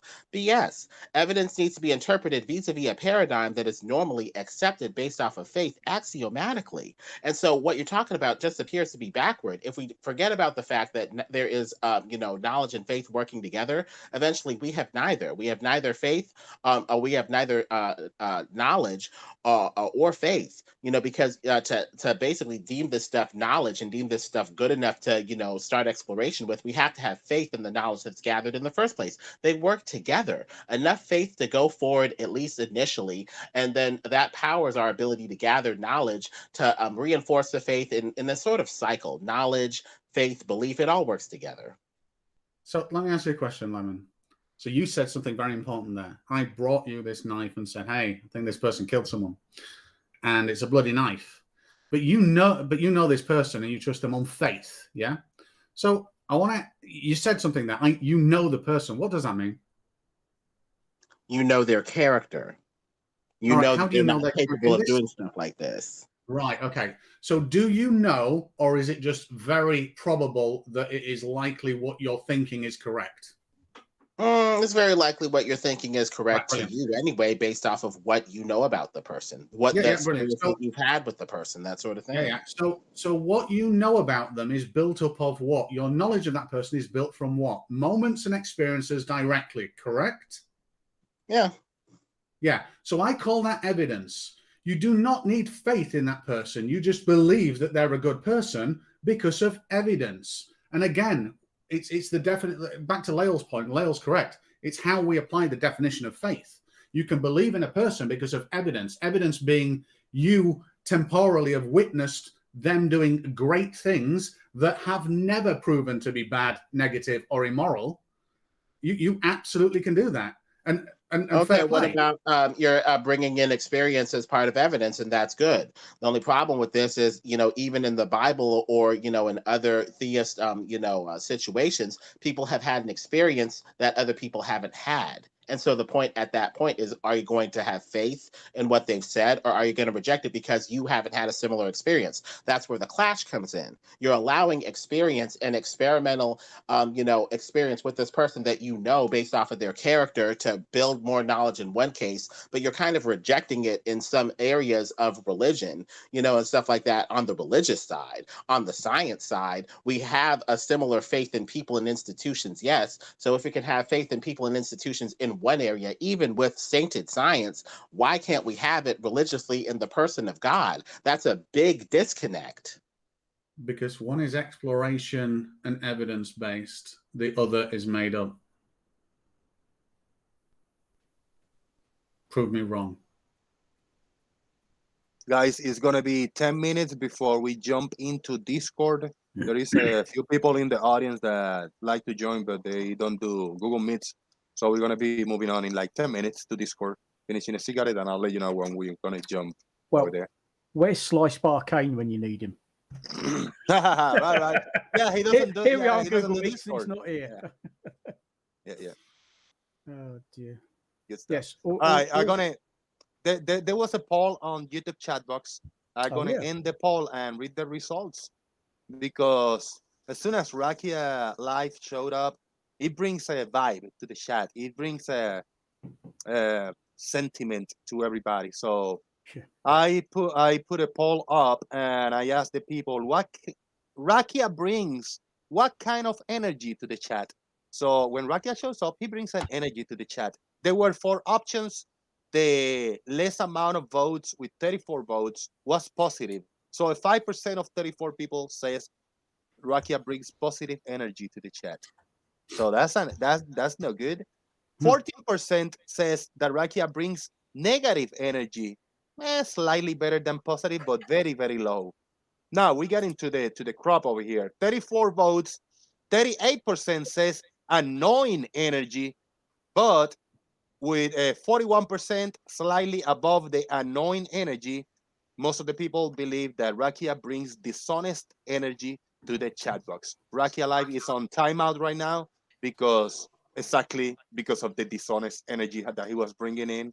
He brings the words out of people, when he calls himself a Christian. Maybe he doesn't behave like that in other shows, other panels, other discourse, but every time he shows up here, he's such a dishonest energy that I don't know if I'm going to be able to take it anymore. He will be back from timeout, so we shall see how he behaves. I'll read a few of his comments, and because I don't want that type of dishonesty to bring everybody like with this negativity, I might let him live. I might just block him on the chat box. He's on him, is his choice. But that was an interesting kind of religious turn that this took. I don't know, man. I'm not a big fan of those topics, but hey, I entertained it. I heard it, and it was fun. Leo. Jose, I would have probably voted if you put dark energy. He brings a dark energy to the chat. Right. Yeah, yeah. Or dark matter, for that matter. Well, yeah, just in defense of Rakia, I think, is he not following Christian doctrine not more, by being aggressive and persecuting non-believers because of the one true God, and they must be put to death? That's part of it. Old Testament or New? That's part of it. I meant to be triggering you. Sorry, I apologize. I hope I never come across that way to you guys. No, Lemon. What do you think? That was an interesting comment. Do you think that happens a lot? People that are so-called Christians, they come in really hot to the non-Christian community. What do you think about that? Well, I mean, I think that the persecution can go both ways, but like you say, the Christian community can come in gangbusters, in response, or sometimes, a little persecution-y on their side too. But I think right now the culture is going away from, fundamentalist, faith, and saying if you have faith, it needs to be subjugated to another primary knowledge system. And the primary knowledge system that is being unchallenged now appears to be something humanist, secular, or scientismist, in that, faith in science now is what can't be challenged or questioned. So I think the dogma has shifted, and people are sometimes getting persecuted for that. Like, people are saying, you actually believe the Bible? You must be some wacko nut job, or, not really, acceptable in society. And so some people, get a backlash from that, religious or otherwise. But if you're talking about religion with Christianity, the main thing is following Jesus Christ. As followers of Christ, we're supposed to be letting him, change us from the inside out, and give us a new heart and a new spirit, ideally, rather than getting stuck in the, secular, muck of the world, because God, Jesus told us to pray for our enemies and, pray for those that persecute us. No man does that. Most of the time they're saying eye for an eye, tooth for a tooth, or something like that. So this is just totally, foreign to the way that most people operate. And sometimes the flesh does come out, and you want to, give as good as you get. But, Jesus is the one who, needs to be focused on, as opposed to man. My turn. 20 seconds. Big shout out to Marcus Dresden, because he sent me $10 for support. Very one word text, support. I was thinking it was bribery, but it's actually not. This time it's support. Thank you for your support, Marcus Dresden. You're the man. And Chris Berry, YouTube censors, that's a fact. YouTube censors misinformation and things that is not aligned to the mainstream media and a lot of stuff. Yeah. So yeah, YouTube censors, and we are in YouTube house, not my house, not your house. We must follow certain criteria to be on YouTube. So yeah, we must follow YouTube rules. Go ahead, Sigrid. Sorry. Follow up. So Lemon. Oh yeah, Lemon. I've got to take issue with what you said about science, because you say people that disagree with science, get persecuted and all that kind of stuff. I mean, historically, at some point, maybe because of religion. However, in today's societies, the people that disagree most with science are scientists, and the theories and models are rewritten because of it. So science is not a religion that you have faith in. It is the best answer we have that we can test, and that is evidenced, that is freely open to be updated when superseded by something better. That's it. I'm done. All right, guys. Let's start merging to Discord. I'm gonna close the Google Meets and we're gonna move on to Discord. If any of you cannot make it to Discord and want to give me some final thoughts now, it's up to you. But I think everybody is gonna just take off over there. Marcus Dresden was a bribe. Damn it. I was defending you, but thanks for the bribery. I'm going to move on to Discord. Everybody will be able to hear us in 1 minute. Let's see what we got. All right, I'm moving over there, brother.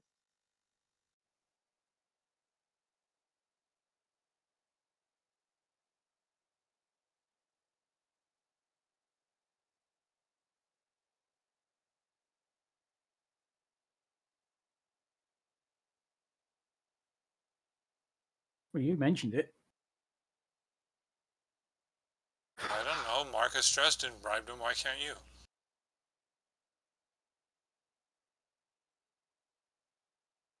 Is it because I'm sober that none of this makes any fucking sense? Flat Earth never makes sense. Well, of course, flat Earth doesn't make sense because it isn't flat. That's the absurdity of all this. The Earth isn't fucking flat. Full stop. End of. How about devoting all your energies to something worthwhile? I don't mean to cause heart attacks, but I disagree with Brian Mabbett, who is here, that the Earth is indeed not flat. You are in full screen now? Oh, no, well, we're just going to do this on the background, so that's all. Making my new flat Earth model. Oh, is this what you was on about earlier? Well, no, well, my idea, farmers, is what I'm going to do is obviously we know that the sun doesn't work, it can't be this size and all that kind of bollocks. Yeah. But from every, so if I take a longitude, and then along each granular latitude, plot where the sun is on that longitude, based on the tropics, which are set here. There we go. Oh, yeah. So the equator and the tropics. Then, based on the size of the sun, which is always the same from all of those, which is I'm not going to lie to you, might be a bit of a problem. I'm going to create a procedural geometry that can actually wrap itself round to and illuminate all of this. So it will. So this sun will give off like this really weird, like a Klingon bird of prey type thing. Yes. Yeah. Kind of. It's going to wrap round. Right. Oh, cool. But go off slightly as well. So, and I'm hoping that when I move the sun and that shape over the tropics, that I don't have to mutate it, because that's gonna piss me off. It'll make the Klingons mad too, because they find the bird of prey. All I could say is, Stingray, best of luck. I'm having a go if they want. Here's the question I have for you, Stingray. Before you ask that question, because we just moved from Google Meets, now we are in the Discord server, the Daily Boom. So if you guys are not part of the Discord server Daily Boom, I'm going to share a link on the YouTube chat box, and you guys can jump in there. And if you are new, first time that you join, DM, direct message me or one of the moderators, so we can give you speaking roles and text roles for the chat box on Discord.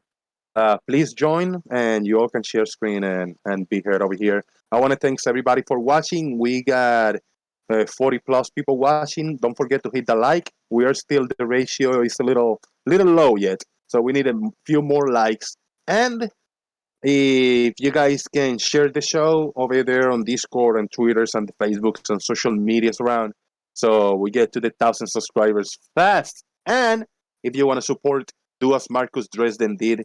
He keeps bribing me via PayPal, sending me $10 every once in a while. So there's a PayPal link up there for support. Thank you very much.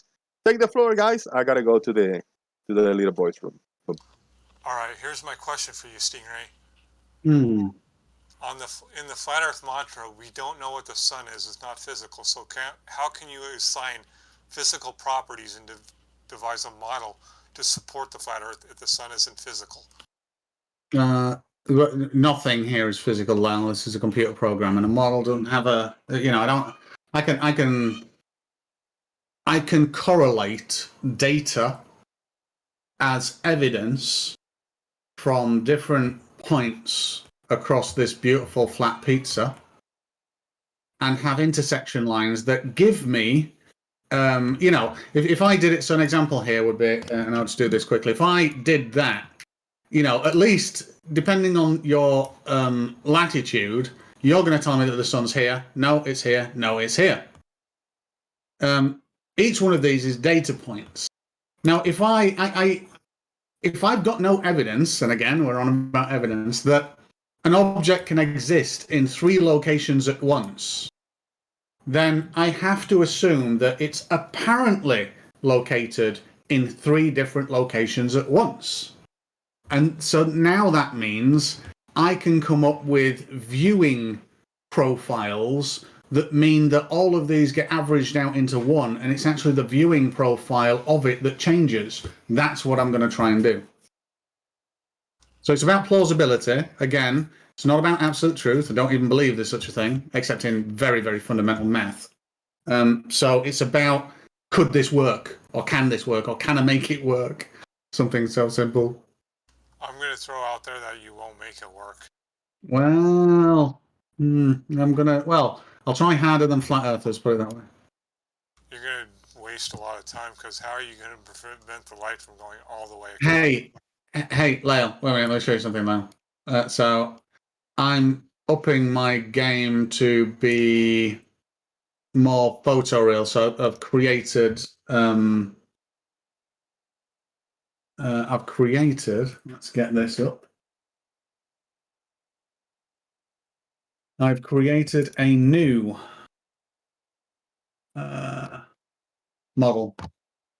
And if I render it, which is this bottom view here, it'll take a little bit to spin up because it's using 16K textures, volume shaders, and all sorts of things. And I'm going to fake the ISS, damn it, or the video stream from the ISS. So I am doing more for the flat Earth community than any flat earther has done so far, I think. I've just got, unfortunately, because I'm using Blender, there's no way to do in-render accurate volume-based glow, which you'd get from the sun being here. I have to glow it in a post-process, which is a little bit shit. But so, for instance, Lyle, I'm upping my game so that my Earth model now looks like this, and I can have the sun rise up, and I'll make it kind of photoreal. And if we look at this render, it renders it, and then it starts adding depth to all the clouds. So all these clouds are actually displaced geometries that then eventually start to self-shadow. So it just got one step more detailed now. In a second, it'll get another step detailed, then another step detailed, then another step detailed, until it should look like ISS footage. And if it doesn't, I'm going to make it look like ISS footage. All right, so here's the problem. If I'm a flat earther, I say, too bad you're not rendering it in 32K. I don't accept what you're doing. So I moved the upper, and you can't ever get a resolution that I'm not going to up. By at least double. 32K would be outside this machine's capability, I think, to render an image of. But I could render it in quadrants. All right. But yeah, I've even got an atmospheric region over it that you can see as well. So it's a volume of atmosphere over this, which also I can give the air density. And it's still rendering. It's still flat out rendering now. So it's adding more detail to the clouds, adding shadows and all that kind of stuff. All right. I'm going to throw it out there. I won't accept it until it's 4096K. Yeah, that's interesting. But the whole point, if the example is for people to accept that they don't have to accept it, then I've won then, right? Because I'm showing that the ISS can be faked.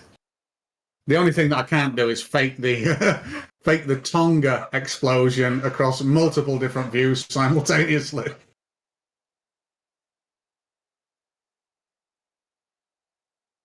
I'm just being facetious because that's the mantra of the flat earther, is to not accept it because it's not high enough resolution. When there aren't even TVs that you could tell that it's 16K without someone saying that it is. That looks like Lowy.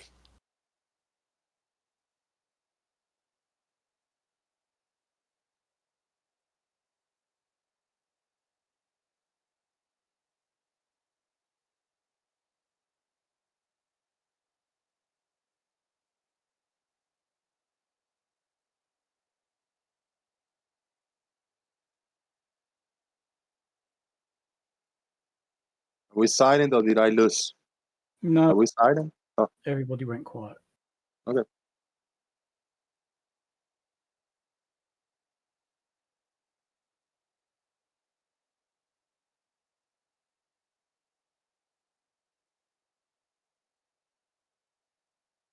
Yeah. What's going on over here? So many people. So much silence. Yeah, come on, guys, unmute. Say something. Yeah, did Lemon Bird leave? Yes. Yeah, I found something. Thank you, Terry. Are you doing it today?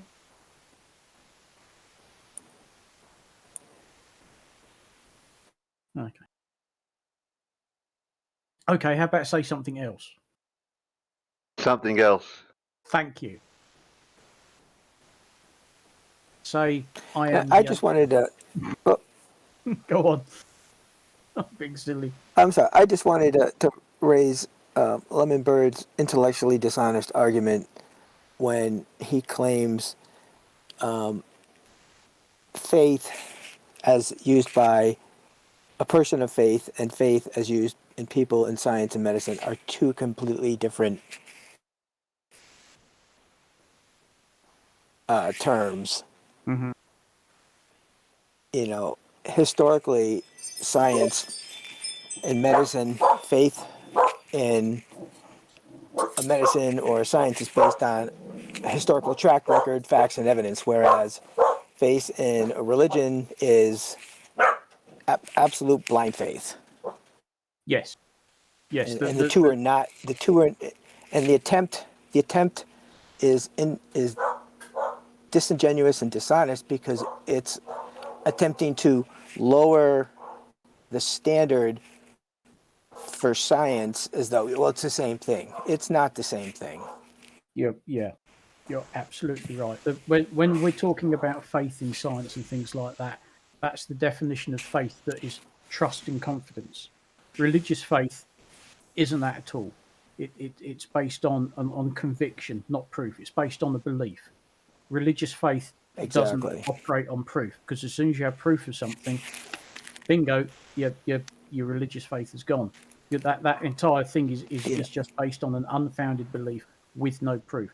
That's not the same faith that we have faith in science, faith in physics, faith in all manner of things. Yeah, they same word, don't mean exactly the same when they say theory. Oh, well, gravity's just a theory. Evolution's just a theory. Correct. No, that's the common or garden usage of the word, and not what a scientific theory is. When we say it's a theory, that's about as peer reviewed and whatever that anything can get. You know, we're saying, as far as we know, that's it. Until some smart ass comes along and proves us otherwise, that is it. That's why it's termed a theory. Well, that's why I took issue with what I said about science being, people conflicting with science and that. But don't forget, Lael did point out like a definition of faith, and unfortunately, words are not words are relative to the individual using them and how they're using them. And like Lael said, there's many different definitions. I did actually correct myself and say, with Lemon's example of faith that someone didn't commit murder, what his faith to me wasn't faith. It was belief based on historical evidence of that person's actions and who they are. But someone can call that having faith in an individual. But colloquially, you'd have to say, I'm having faith in this individual because I believe they wouldn't do that based on all of this evidence. And to me, you can still use faith a little bit like that. I don't think there's one definition of faith. There is religious faith. I agree with you. A high degree of confidence. Yes, confidence. But the argument is intellectually dishonest when you hear somebody like Ray Comfort who asks somebody on the street, well, you have faith that your wife won't cheat on you. Well, I've been married to her for 20 years. She's never cheated on me. So I have faith, but that faith is backed by a past history and her love of me. It's not just like, I believe this exists without any evidence. It's intellectually dishonest, and it's nothing more than, well, you're just as bad as we are argument. And it's wrong, and it's the sign of a losing argument. Well, that right. And you started this conversation with, well, here's a dishonest thing that Lemon said. I think it was just yesterday. He told me that if I tilt a water bottle, that the surface that it makes will be tilted, like the water that's inside the bottle. Like you have to be this level of dishonest in order to be a flat earther. That reminds me. Yeah, I watched a little bit of one of Level Earth Observer's videos yesterday, and it was an astronaut doing a spacewalk on the ISS, and they'd got some panel or something that he was throwing away. It was obviously going to burn up in the atmosphere, and he pushes this thing away, and there's a shadow of part of the ISS on this panel. And as the panel moves away, obviously, and it turns and it moves away, and the shadow stays the same. He says, "Oh, come on, this wouldn't happen." It's like, why'd the shadow move? Whatever's casting the shadow hasn't moved. Yeah, the shadow's landing on something that's moving and rotating, but the shadow itself doesn't move because that's not what it does. And it's just like, well, you're just lying. You're trying to cast aspersions on this and saying, "Oh, come on, this is all clearly fake. NASA have let this slip through." No, this isn't what shadows do. The shadow's only going to move if the thing casting the shadow's fucking moving. It's just rank dishonesty. They're lying. They're just lying through the fucking teeth. I mean, and welcome to Flat Earth. Dishonesty just it's nothing more than a desperation to be correct and not have to admit, yeah, I was wrong. Because what that does is that puts into play every decision you've ever made. Could you be right or wrong about all those decisions? Because you now no longer have the ability to determine fact from reality, reality from fiction. Yes, and as we know, there's only a handful of people who have sort of properly looked at it and gone, "Oh shit, yeah, actually I was wrong. It's not flat." I'm amazed because I always like to use the example of full angular size sunsets. I've recorded them myself. Many people have recorded them. I've not done one with a solar filter because I'm not a camera nut, but the videos are out there, and I know plenty of people who have. And there is no way to logic or science around the sun moving down past the horizon without getting smaller in angular size. There's no way. Lemon Bird smush, mush, and converge is complete bullshit. It's just him just throwing stuff out there, attempting to sound smart. Well, he used to try and justify those words with diffraction, which, as I've pointed out to him several times, and he doesn't use that anymore, diffraction does not extinguish or obscure a light source. It's not possible for diffraction to cause that. So now he's not using diffraction as a justification. Lemon's a smart guy in as much as he reads just enough where he thinks he can throw shade or cast doubt, and that's where he stops reading. Possibly. I suspect you might be being a bit generous, but yeah, I'll give you the benefit of the doubt. But yeah, I mean, hello, I'm new. Oh, hello, yeah. Hello, new boy. I've always said it's the most basic of things that just destroy this whole bizarre belief. Sunrises and sunsets, rises and moonsets. Yes, when we look at the sun as it's just starting to hit the horizon and go below it, you might see a little bit of change in size because of the extra thickness of atmosphere and the refraction. But we know, as you've said, Many people have done it. You view the sun through a solar filter. It does not change in size. Therefore, it's not the sun that's moving. It's not moving away from us. It's not getting closer to us. They say, "Oh, it's just moving away until you can't see it." No, bollocks. That's not what we see. They're just making shit up because they can't explain the simplest things like a sunset. Well, here's the thing, farmers, with that statement that you just said. It's moving away, so we can't see it. I get that. You know, the light gets so far away, it diminishes. And that's a fantastic argument. Because it's not like we know how much the light does diminish over distance, is it? Now, even if you give magical properties, and by magical I mean let's just invent some shit here. Speaking from someone who's trying to make it work, you're still left with an inescapable fact. Here in the United Kingdom, or let's just say Europe, let's say Italy for everybody from the States who might be geologically or geographically challenged, this little bit here is Italy.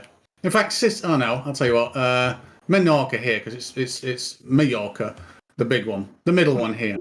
Now, the interesting thing is, if it's moving away, and I've got these two lines here as the tropics, and it's moving away and it gets dimmer, then surely in our summer it will be really bright. But throughout all of winter, it would almost be pitch black. There's logical issues with what you're pushing. Come up with a better explanation, like I'm about to. No, that's we'll see. Are you going to make a toroid sun, a donut sun? Better. So yeah. So okay, look. I'm just gonna post an image really quick to what I found, and I thought it was a joke, but I actually watched the video where this image is extracted from, and yeah, I thought it was a meme, but it's a real image. This is what some people believe is going on. I put it in the Discord. No need to share, but just the image. I'll describe it. It says in big, bold, white letters in the top, "Our snow globe world." And you have some kind of a snow globe with a big dome, a little flat AE map in the bottom. You got a moon in the left, a sun in the right above the dome. And you got a pin with a little man in the middle says you are here. And you got around the dome labels stars and firmament. And in the bottom say there's no such thing as outer space. Oh, that's what they believe, and they actually, some people see this, they say like, yes, that actually does make sense. Carry on, man. I just wanted to throw that in between. Yeah, that little dude is standing inside the Arctic Circle. He's gonna be cold. Yeah. Thank you for putting that up. Yeah, Stingray put the image up. See how it's described. Some people actually believe this. Tell us, Stingray, about this image. So I would be fascinated to be in South America on this place, because I get to see a part of the moon that no one ever sees. Oh yeah, the arsehole and the back, and I'd love to see that directly with my own eyes. Right, the backside of the moon. Oh shit! I thought of that. Actually, a handful of people have seen the far side of the moon for themselves. Yeah, not to take the piss or anything, but with the Great British Empire, we still own a little plot of land about down South American way and east, on the way to the Arctic. It's very close to Argentina, and it's called the Falkland Islands. So from there, I should be able to see most of the ass end of the moon. Yet I can't, which is an issue. No. And also, coincidentally, one of the primary reasons why I'm not including the moon in my new flat Earth model. What? Because you can't get that to work either. Correct. No, in this image, in the image still on screen, look how huge that sun is and how high it is. It should be like that illuminates the whole Earth. And if it doesn't illuminate it, you're still able to see the sun from everywhere on Earth if this is the height, scale, height, and shape. Yes. Well, the other thing there is you have them all shouting. I mean, the amount of times that Gary can go on about pointing out every single little thing that things get smaller with distance. All he keeps doing is saying perspective, not realizing saying that and even saying what it is doesn't help his argument, because that sun is 4 times closer to me in South America than when it's when I'm stood in, let's say, Alaska. Yet I can still see it, and the size is the same. Figure that shit out. Which I will do. Just saying. Yeah. I have, every faith and confidence in you. Best of luck. Yeah. Come on, Mabbett. Jesus. The shit he keeps reposting. That. How many times have we seen that fucking video where it's being manipulated so bloody obviously? You know, we do not see the sun just disappear away to nothing. It seems to drop below the horizon because it's the Earth that's turning. Right, and there's this guy that I've been posting is so graciously pointing out. When you record the sun, it looks totally different than if you use a solar filter. The size is completely different. Yes. We see so much glare, and it's interesting when you see people have taken photographs and you get lens flare, and the lens flare actually shows you the true size of the sun. Right. If you watch the internal reflections are much. Yeah, the internal reflections are much less. Exactly. Photographs and films showing lens flare. You compare the size of the circular lens flare to the size of the sun that you can see, and yeah, that's actually showing the true size of the sun, because what you're seeing is glare because it's so bloody bright. That's down here on Earth, let alone up in low Earth orbit or on the moon. Oh boy, is it bright! And of course, it's white and not yellow. If anybody out there that has a camera like Brian Mabbett, maybe, and go point at the sun with the camera, and then move your hand in front of the sun and out of the sun with auto exposure turned on the camera, and you'll see the size of the sun change as you're recording. Not because the size of the sun actually changed, but because the camera is changing its exposure levels. That's it. Anybody can independently find out that these sun shrinking videos are bullshit. I just want to say to all flat earthers as well, I'm still, and I actually prevented. Yeah, I prevented this on Bev's show. No, I presented this in Bev's Discord to SE and everybody that was there, and I didn't get one criticism of it. And my entire statement was, I built a model only with the size of things and the distance of things and the angle of the rotation, and that's it. And with it, I can place myself anywhere in any of the seasons, and it will tell me where the sun's going to be, not by the magic of about 20 different things, but just by rotating a sphere. And that's it. It does it. So even if this is false, with this one single variable, the rotation of this sphere, it will tell me on any day the path of the sun, which means even if we live on a flat Earth, I'm going to use this if I'm a farmer planting crops. I'm sorry. And there's a reason for that. Now, I see that Brian Mabbett is sharing. Don't stop sharing yet, Stingray. I'm interested. But if Brian will like to say something about his screen share, then I will present him. But, I mean, we are presenting now. Stingray is talking. So if you are ready to speak, Brian, let us know, and then I'll screen share you when you're ready. As for right now, I will continue. Ready? Are you there, Brian? I see you screen sharing. Are you want to talk about what you're presenting? I just can't believe that these people can dismiss reality. I really cannot. Exactly. Why do flat earthers? Hold on, guys. He just said 3 words and you guys interrupted. Brian, will you like me to share the screen for YouTube so we know what you're talking about? Yeah, go on then. Yeah. I want it.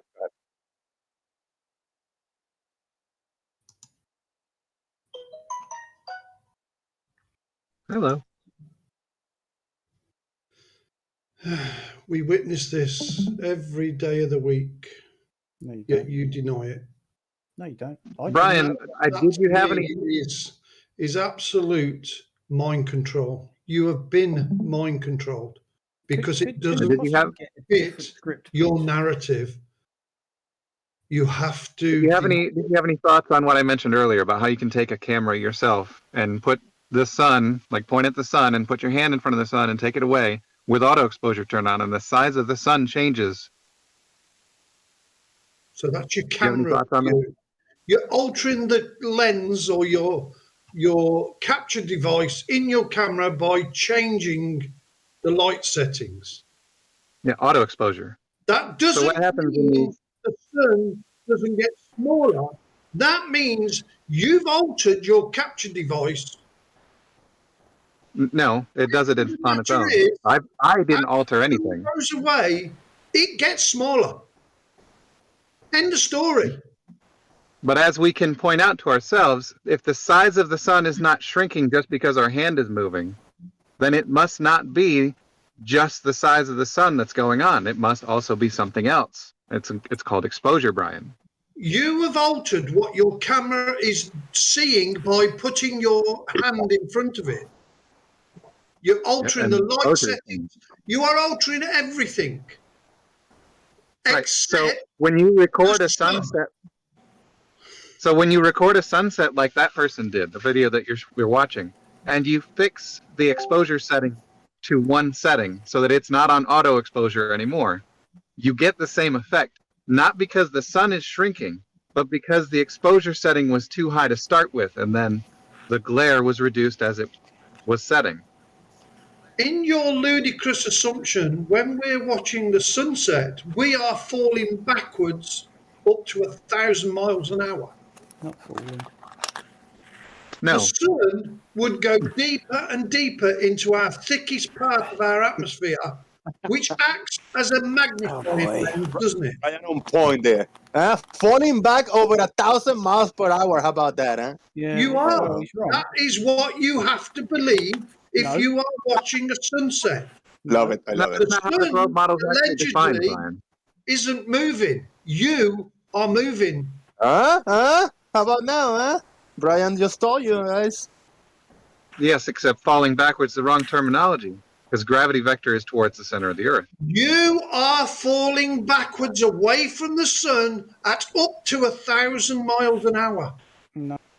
That is the lunacy you have to believe. No. What do you mean, no? That's your own figures. No, you're wrong.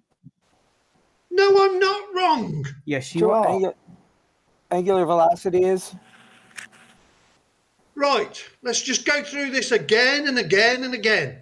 All right. Your Earth, allegedly, is 24,901 miles in circumference. For you to end up back where you started in 24 hours, you have got to have travelled 24,901 miles.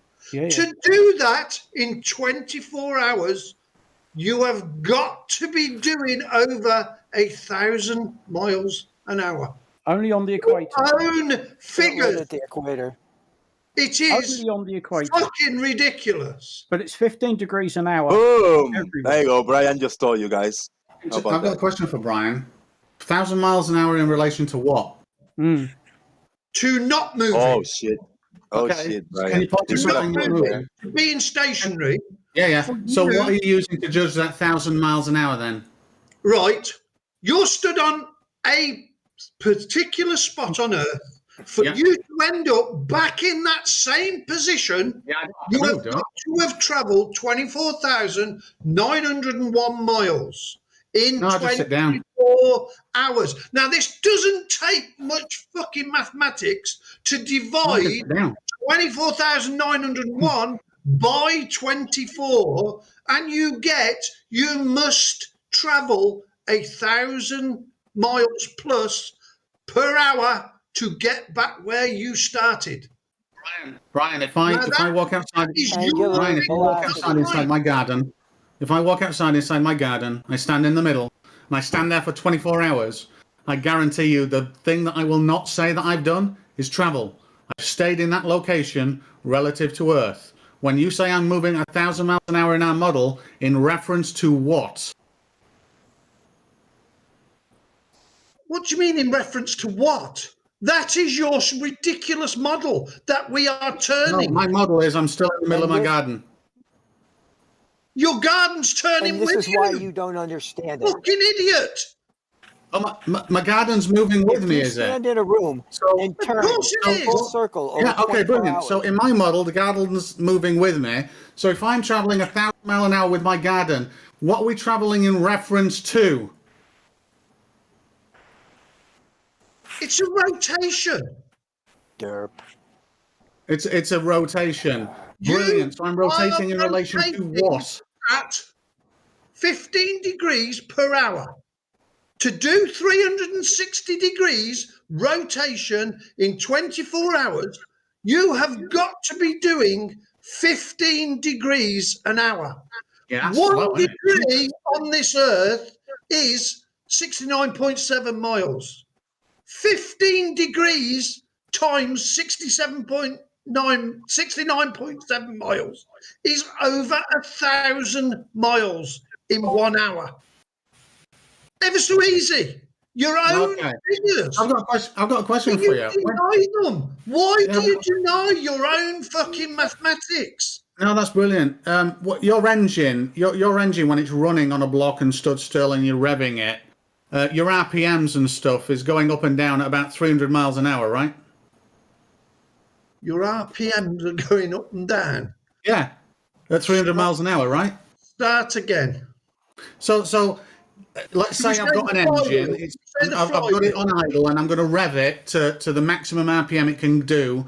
And on some, let's say a Formula Ford 1400 naturally aspirated engine, the cylinders and the RPM of the engine is like 300 mile an hour.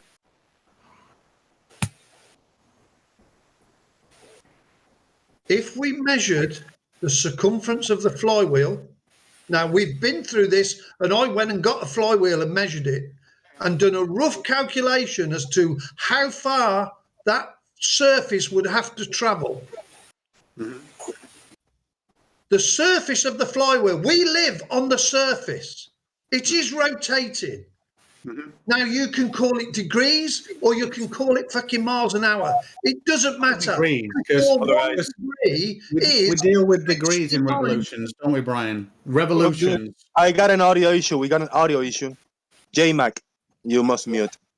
A little bit of background noise. So please. Revolution per day, Brian. 1 revolution per day. Not 1,000 miles an hour, unless you can quote me the speed relative point to what. It's 1 revolution per day. That's it. Right. And how far is that revolution? I've stood still, unless I'm moving on the Earth. How far is 1 revolution in around reference to what?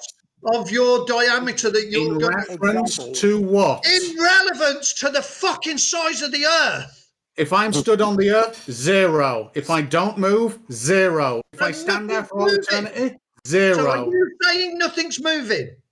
I'm saying I'm not moving on the Earth now. Scale, Brian. Is the Earth moving? Scale.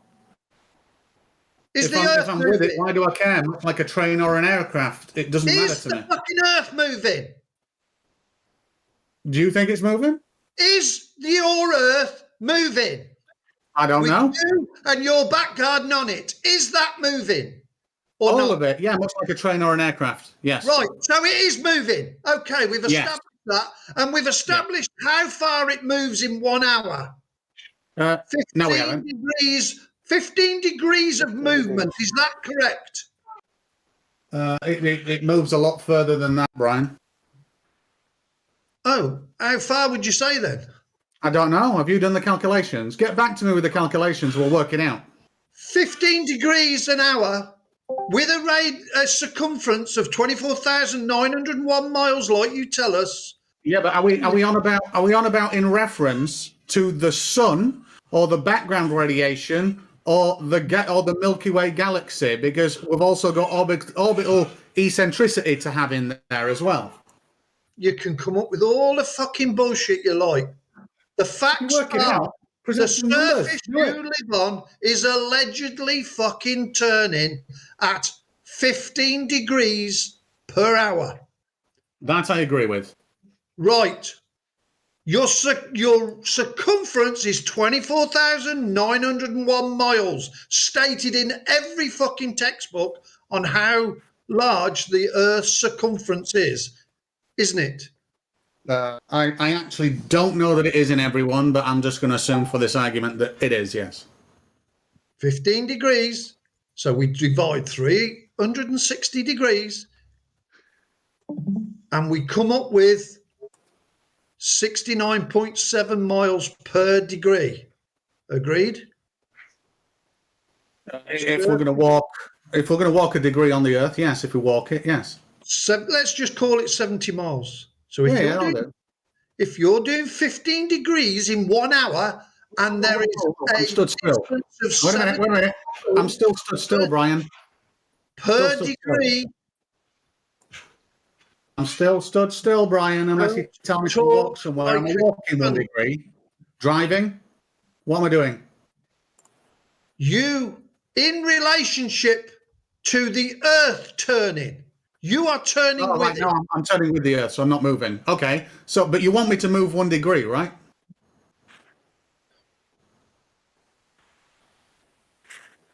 You fucking bellend, man. Brian, go ahead, man. Come on, that's easy to answer. Jose, have you lost the stream, by the way? No, we are live. All right, okay. So anyway, Brian, the issue is this. A train can be moving at 10,000 miles an hour. It probably couldn't, but let's just say it's in a vacuum and it's got no resistance. And I could be on that train inheriting its motion as well. Now, if it comes to a turn, the rate of that turn, I'm going to have to calculate the acceleration, the change that's going to occur to me based on that vector.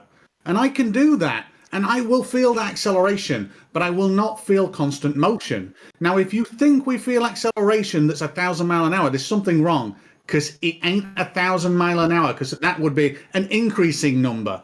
We feel acceleration. We do not feel constant motion. Did I say you would feel it? Oh, right, okay. Sorry, apologies. Yes, you're right. We wouldn't feel the spin of the Earth. I never said that. The absolute facts of your ridiculous fucking model is scientific understanding of all general consensus and people that know about it and have studied it. Yes, I'll accept that. Go on.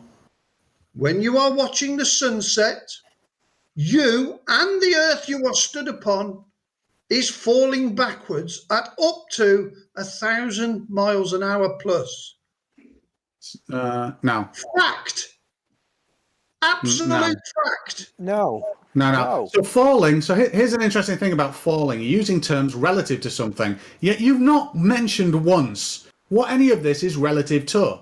If I'm falling 1,000 miles an hour backwards, I will die if I hit something. But I'd have to be falling through something relative to something. Okay. You've not once pointed it out what we're relative to yet, as speed is relative. You are travelling up to 1,000 miles an hour backwards on the surface of the Earth that is rotating. When someone says now, traveling, right? Not driving. Yeah, no. So I'm traveling. How am I traveling on the Earth at 1,000 miles an hour? What am I in? The Earth is rotating. We've just gone through that. All right, yeah, but we've established that if I do nothing, I stay in one place. So how am I traveling, in air quotes? What am I traveling in? Is it a train? Is it a car going really fast? What is it? Is it that painful for you, man? In a bicycle, maybe a tricycle, maybe a motorcycle. Yes, and I travel 1 degree, right? Is it really that painful for you? Motorcycle, Brian, very fast one. It's one revolution over 23.9 hours. Yep, agreed. Which is 1,000 plus miles per hour. How far does it travel in them 23.91 hours, whatever? No, it's not 1,000 plus miles per hour. It's angular velocity, adult. It's 1,000 plus miles per hour on the surface at the equator. How far have you travelled in that 24.91 hours or whatever you quoted?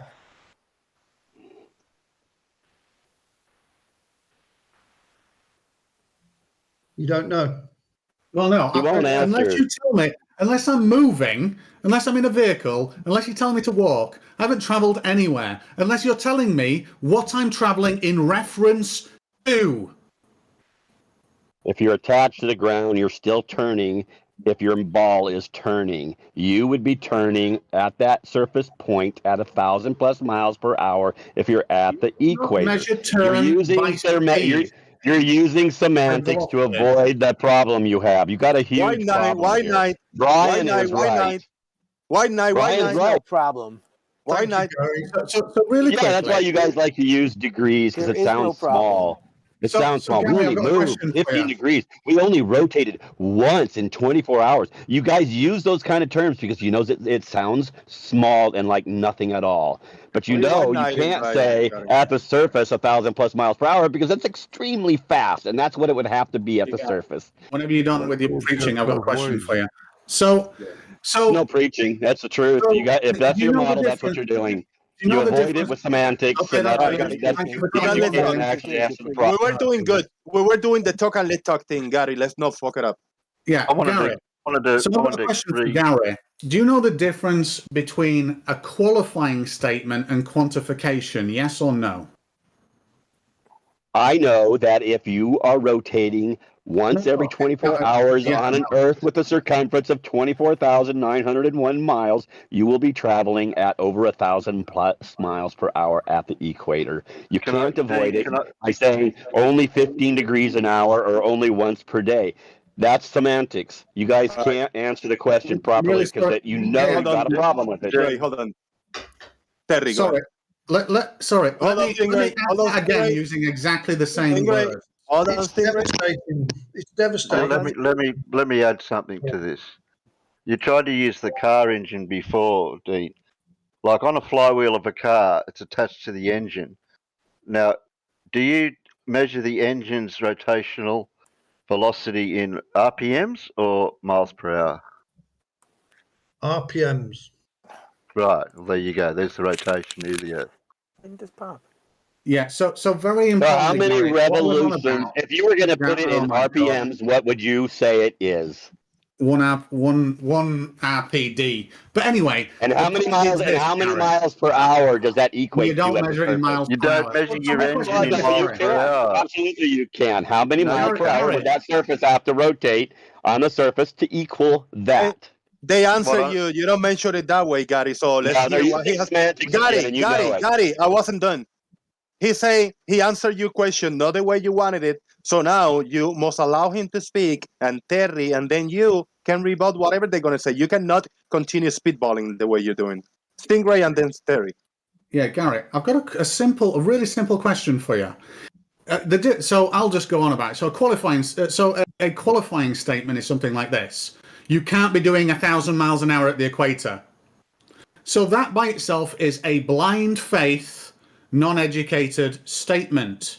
Quantification of that is because I have worked out that the angular change would produce an acceleration of this, which a human being is easily going to detect. Now, unless you've done that second part, just shut up with your schoolboy shit. Well, you're not going to detect it because we aren't actually moving. You have a problem. 1,000+ miles at the equator is not realistic, and you know it. That's why you got to keep using RPMs and degrees and only once per day, because you're going to forever go on and say the same bullshit because you know it sounds small. That's why you use those terms. One more question. Since we don't feel constant motion, we feel acceleration. Moving 1,000 miles an hour at the end of an arc, which is 6 million meters radius, what acceleration would I feel exactly? Can you give me in Newton force, please, or any other force that you would want? I don't need to. It still results in the same thing. You're moving 1,000+ miles an hour at the equator if you're in a ball. Now, let me ask you, you wanted a change of acceleration. Now, let me finish because you got your time. You got your time. Quit interrupting. Jose, stop him. Otherwise, it's not fair. I'm going to feel yes or no. All right, if I go from, let's say, 45 degrees north latitude towards the equator, am I changing speed? You just have a conversation with yourself, don't you? Am I changing speed? Yeah, but I thought the Stingray just asked you a question and you answered. Gary, I'm still talking. Gary, I'm still talking, bro.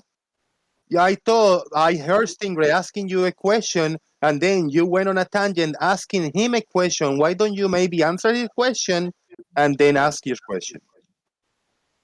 He interrupted me in the middle of my thought with this question. So let me finish what I was saying to him. If you go from 45 degrees north latitude traveling towards the equator, are you changing speeds? Apparently not. Because you would feel it, right, Brian? These guys got a huge problem. What? In reference to being at the equator versus 45 degrees latitude. 45 degrees latitude in your model, you're doing considerably less surface speed. If you're doing it at the equator, you greatly increase that speed. Can you feel that change in speed? I can you answer feel you the now. change in speed? He said surface speed. I got it. No difference whatsoever. Two people stood at 45 degrees and the equator, stood still, have no speed. Got it. No, I said if the person, I said you didn't answer the question. I said if the person moves from 45 degrees, heads towards the equator. That's what I said. You avoided that because you know what the answer is. You would have to feel a change of speed. You're full of shit. That's what you are. You have nothing. If they move, whatever speed they're doing to move, which is distance over time, then that is the speed that they will be doing, surface speed. What other speed are you on about? So as they're walking towards the equator, that speed is changing constantly, right? In your model. No, in surface speed, no.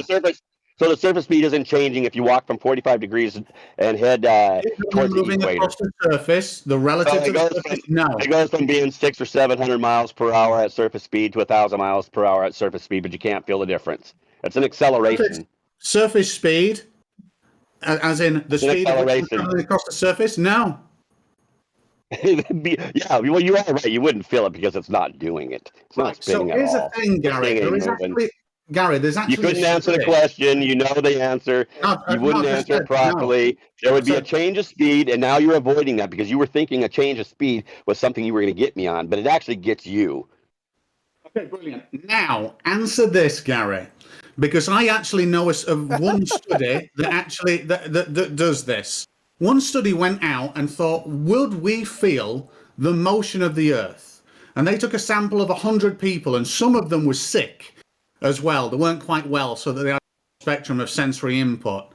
And they measured what that individual, what the acceleration is that they would feel. And they came up with a figure of the average individual can feel this acceleration. So my question to you is, have you done the calculations at the equator? The tangential change would produce a acceleration, a force exerted on you as a human being. And have you worked that out to say, hey, we would feel this? If you have, wicked. If you haven't, do your research.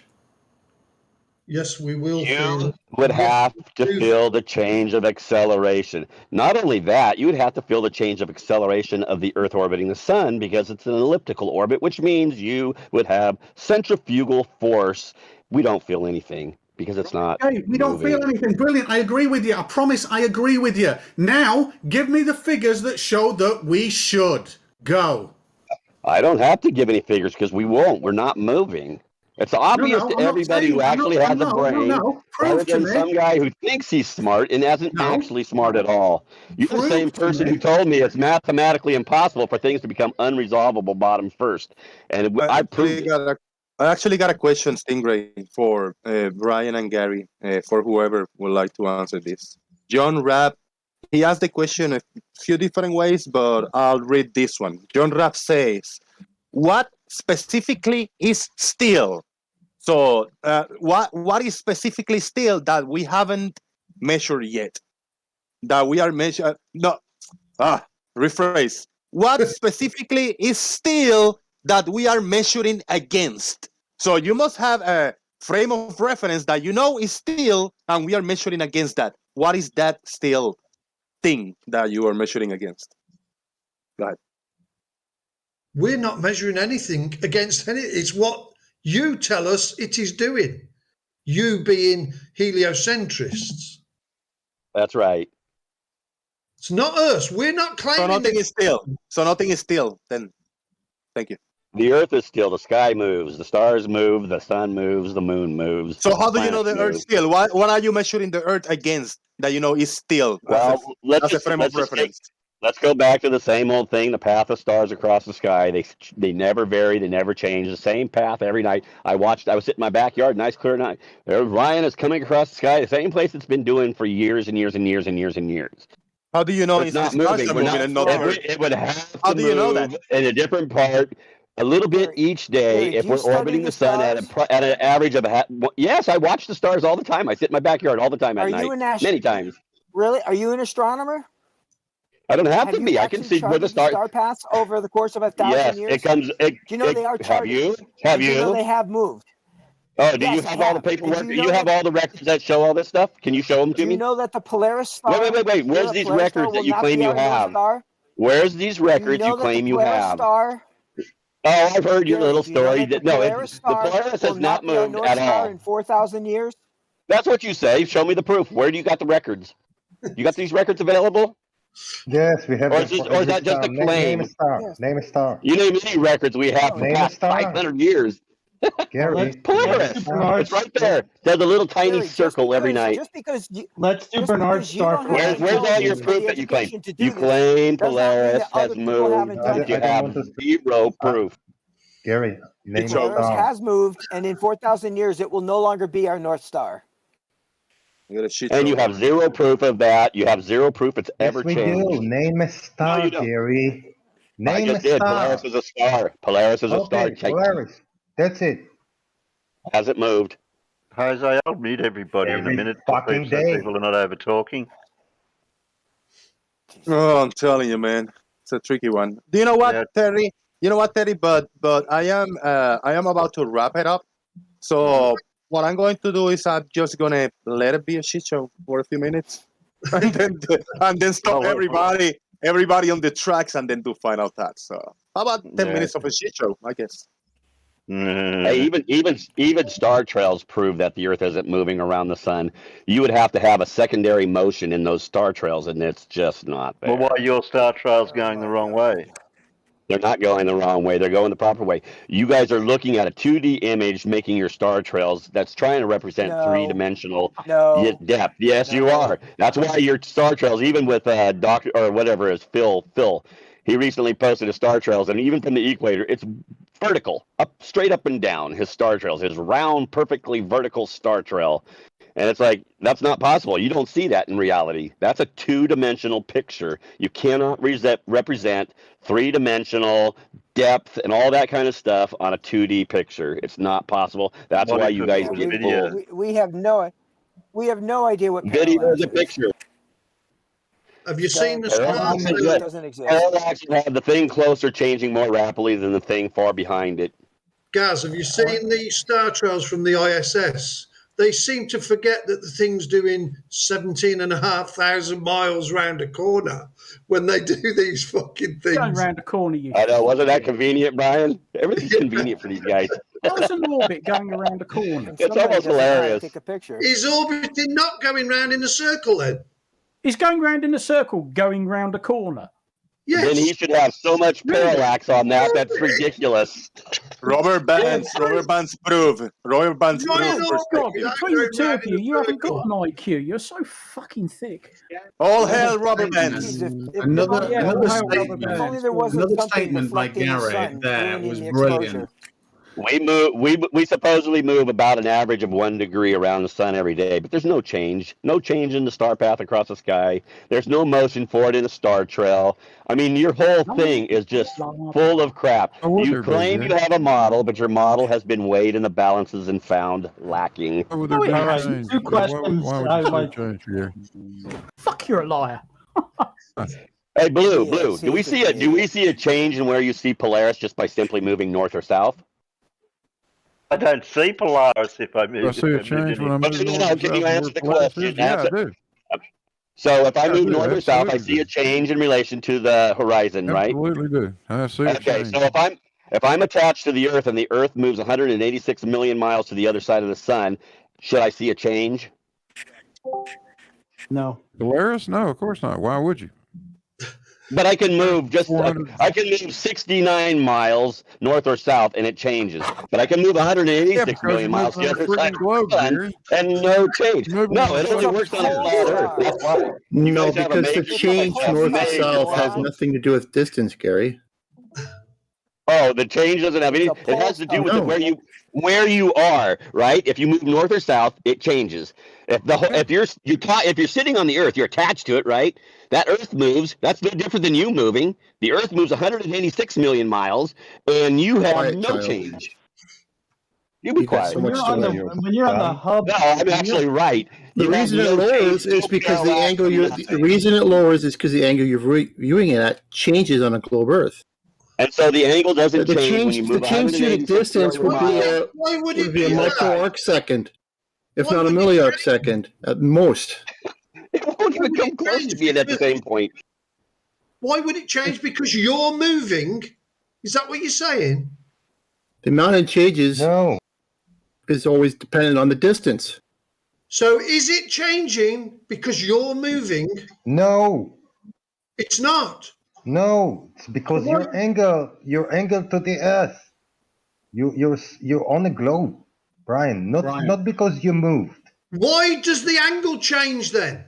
Because the Earth's curved. Because you change your angle to it. Why? The angle would have to change by moving to the other side of the sun or any part of that path around us. By how much? No, By that's how not much, different there, Gary. Even if you just moved a quarter of the way, your position in relation to Polaris would be completely different. All right. It would have to be. Everyone, It would have to Gary's made a completely statement. Let him change. quantify it. How much should it move by? It doesn't matter. It would have Yes, to. yes, move. actually, it does, Gary. Because if you don't know how much it moved by, that means you're saying that it should move is unquantified and therefore logically can be rejected. So the question to you is, how much do you believe it should move by, and how do you prove that? What is your evidence for that? It should move to where it's actually out of sight. Yes. Well, show us your math. I don't have to show math. Yes, you do. You're putting forth a mathematical argument. All you got to do is plot And it on therefore, paper. Every Draw your iota of proof is on you, Gary, and you're doing nothing. On the other side of the You're sun. doing nothing to support your assertions. It doesn't work. It's obvious that everybody who actually has a brain and common sense knows. That's why so many people flip from the ball to the flat Earth. Because they're idiots and they don't understand math or basic perspective. We see the obvious. You cannot move. If I can't. It's so obvious that you cannot explain it. You won't even try. I just explained it. No, you didn't. No. You have to show us the math there, Gary. No, math isn't reality, and you're going to devise a math that somehow. Oh my God! Who knows? Then do not bring forward geometrical or mathematical arguments, Gary. That has everything moving in relation to each other in such a way that it appears flat and motionless, and then you laugh at us. You can lie all you want. I think everyone knows you're a troll. You're not a flat earther. At this point, No, you're just far too ignorant. I do this just for fun. Yeah, no. If you move 186 million miles, it would have to change your angle to Polaris. By how much? By how much, Gary? It doesn't matter. Yes, it does. Show me a figure that because it's an empty assertion until you prove otherwise, and you're afraid to try. Let me see your math. Let me see your math that makes it not change. Ballpark, okay, say that's easy. 15 degrees, 45. Ballpark, no, not exact number. Come on. How are we going to use math if you don't agree with math? Let me see. What do you mean? Let me see how are you going to detect it? How are you going to detect it, Gary? Let me see Stingray or Blue make a math that shows that you wouldn't see a change in where the star went across the sky. You don't want math, When you're 186 million miles on the other side of the sun, tilted, the tilt would be parallel to the tilt on the other side because the tilt never changes. It always tilts in the same direction. Gary, can you see my screen? I'm sharing, yes? Let me see. You said you didn't want math, Gary. It doesn't need math. I'm just going to show Gary really quickly. Just really quickly for Gary. Doesn't need math. Can you see my screen, Gary? Wait, I had it, but let me get it disappeared. You're not on your mobile, are you? Are you? Yes, I'm on the phone sitting on my porch having a cup of coffee. All right, okay. I'll make these two screens a bit bigger then. Put your glasses on, Gary. I have my glasses on. Oh, you got a big screen phone, Gary. I got a big phone. I got a Galaxy S21. All right, fine. So can you see my screen? Yes. Yeah, I see the screen. Yes. Okay, awesome. So here I've got, this is the Sun Terminator line, everything predictor that just works by nature of rotating the sphere. But for the concept Wait a minute. Wait a minute, just We're talking about Polaris. What are you doing? Nearly done. So what I'm demonstrating here is on the right, we've got a view on this. Nearly done. It wasn't meant to trigger you, sorry. Nearly done. So on the right here, we've got a view of the sun. Let's just call this Polaris because I'm not going to move it. But what I am going to do is I'm going to move the latitude of this observer. We're not around. calling it the Can you sun. see what Well, happens? we're talking about Polaris. Go back to Polaris. Go back. And exactly go the back same to Polaris. quantity. You're changing the which is the whole difference thing. between Go back to qualifying Polaris. statement with no substance and establish for everybody if we can Polaris test. is Well done, 434 Gary. light years or Looking like a fucking 323. You're Mark. I got to go back to off the screen.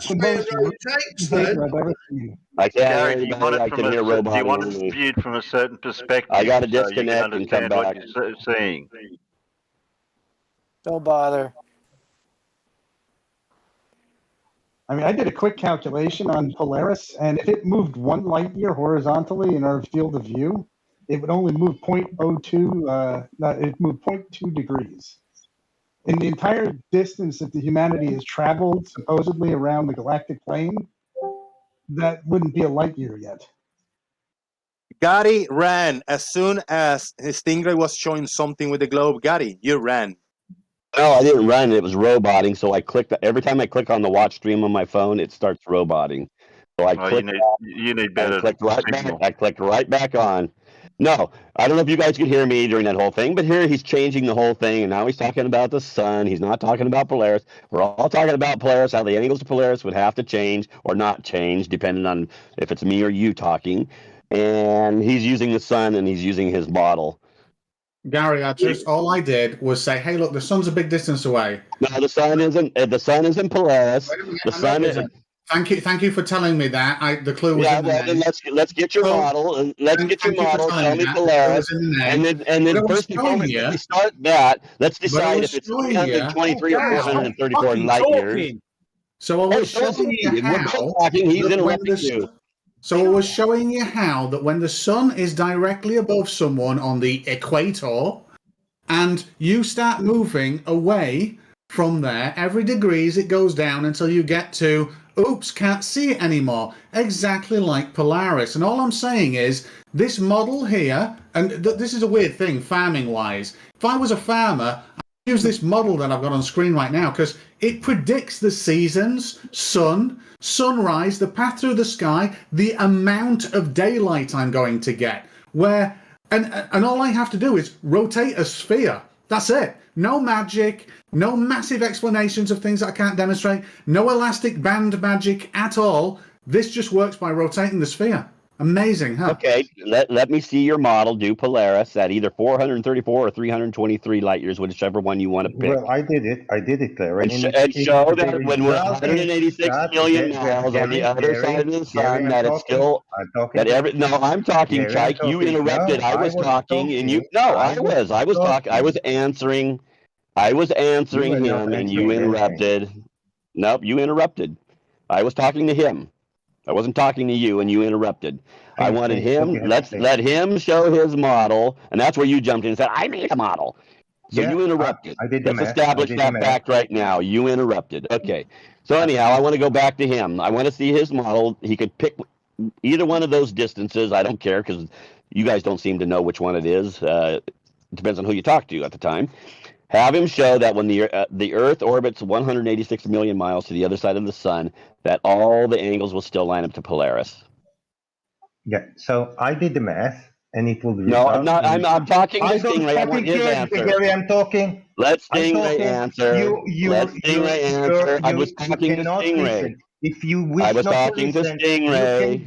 I don't fucking care what you're I'm not going to talk to you, Chikey. I was talking to Stingray. I was answering Stingray. Gary, I expect the answer from Stingray. Talk to me. Chikey, I wasn't talking to you. You interrupted. Gary. I was talking to No, Stingray. you finished talking, you idiot. I'm not finished You talking. finished. You told him I want to see your model. You went silent. I began talking. Get your facts Because straight. I was No, expecting you my answer finished from talking, Stingray, Gary. who was Gary, being you addressed. finished You talking. interrupted. Gary, you finished talking. Stingray, please I show everybody waited. your model when you have time. You told it once. You don't need to repeat it. You told him. He heard you. So I did the math, and it tells me that the difference will be 2.8 millionths of a degree. Should Larry detect this change? Staring at Polaris? 2.8 millionths of a degree? That's pretty small to spot. Are you done, Jakey? Yeah, you can tell I'm done because I stopped talking. I thought we were talking about Polaris. I don't want you to say I'm interrupting you. Sorry, I just interrupted you. No, it's you say I'm interrupting you. Did Stingray say his globe rotates? I don't think Gary can see those full screens on his phone. He'd only be able to see one of them. I can go to the screens, but it'll just start roboting on me within a minute or less. Yeah. And that's why I had to click off a minute ago. I wasn't leaving the conversation. I had to click off to get off the stream because it just sits there and turns and turns and turns. Did Stingray say his globe rotates? Just say that you were afraid and you rage quit for a minute, Gary, to compose yourself. No, we didn't. Have you ever seen me rage quit, Jose? I have never rage quit. I have seen you rage quit, yeah. We get it, Gary. We get it. Did you say your globe rotates? I did indeed, Brian. It rotates. It really does. Beautifully rotates. Do you want to see it?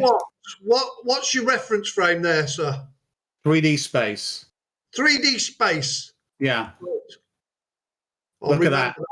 Static camera, 3D space. Look at that. Lovely it is rotated, so the surface is moving and you are attached to the surface. Is that correct? The one on the... So here we go, Brian. The one at the bottom left is observing the observer. The one at the top right is the observer looking directly at the sun, no matter where the sun would be.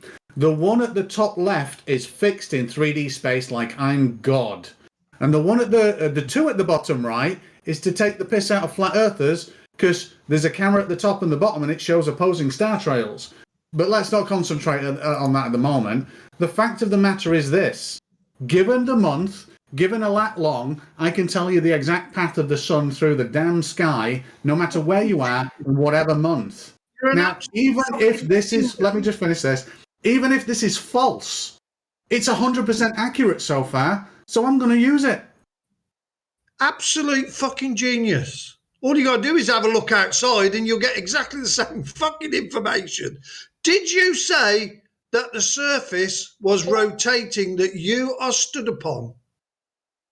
This view, the right-hand view here, is stood up on that surface, yes. And that surface is moving in relationship with your 3D space, is that what you called it? Yeah, to this God view here, yes. So, but I can't have that when I explain it. Not unless you're God now.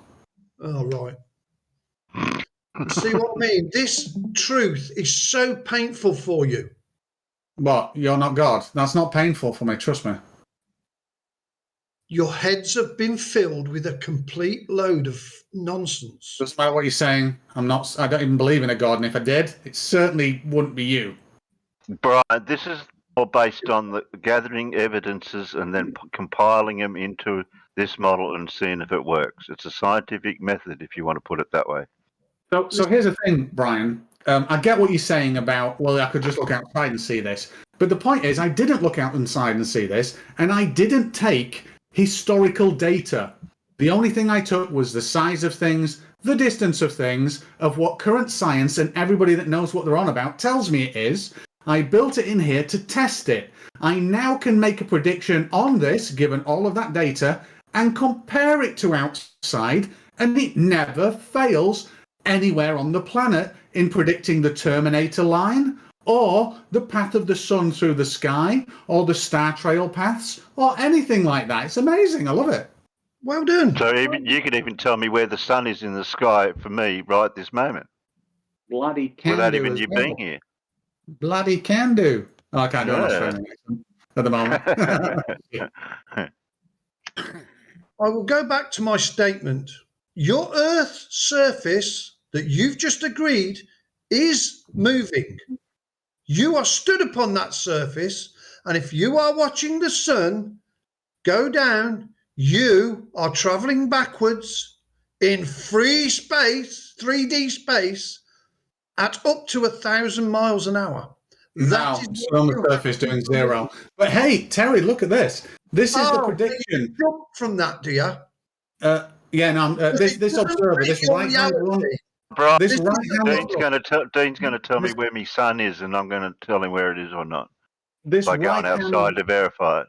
Yeah, this right-hand view here is on the surface and is not moving, Gary, I'm afraid. So it's not moving in relation to the surface at all. No, it's not moving on the surface. It stood still. It's not animated. It moves with the surface like you moving on a train.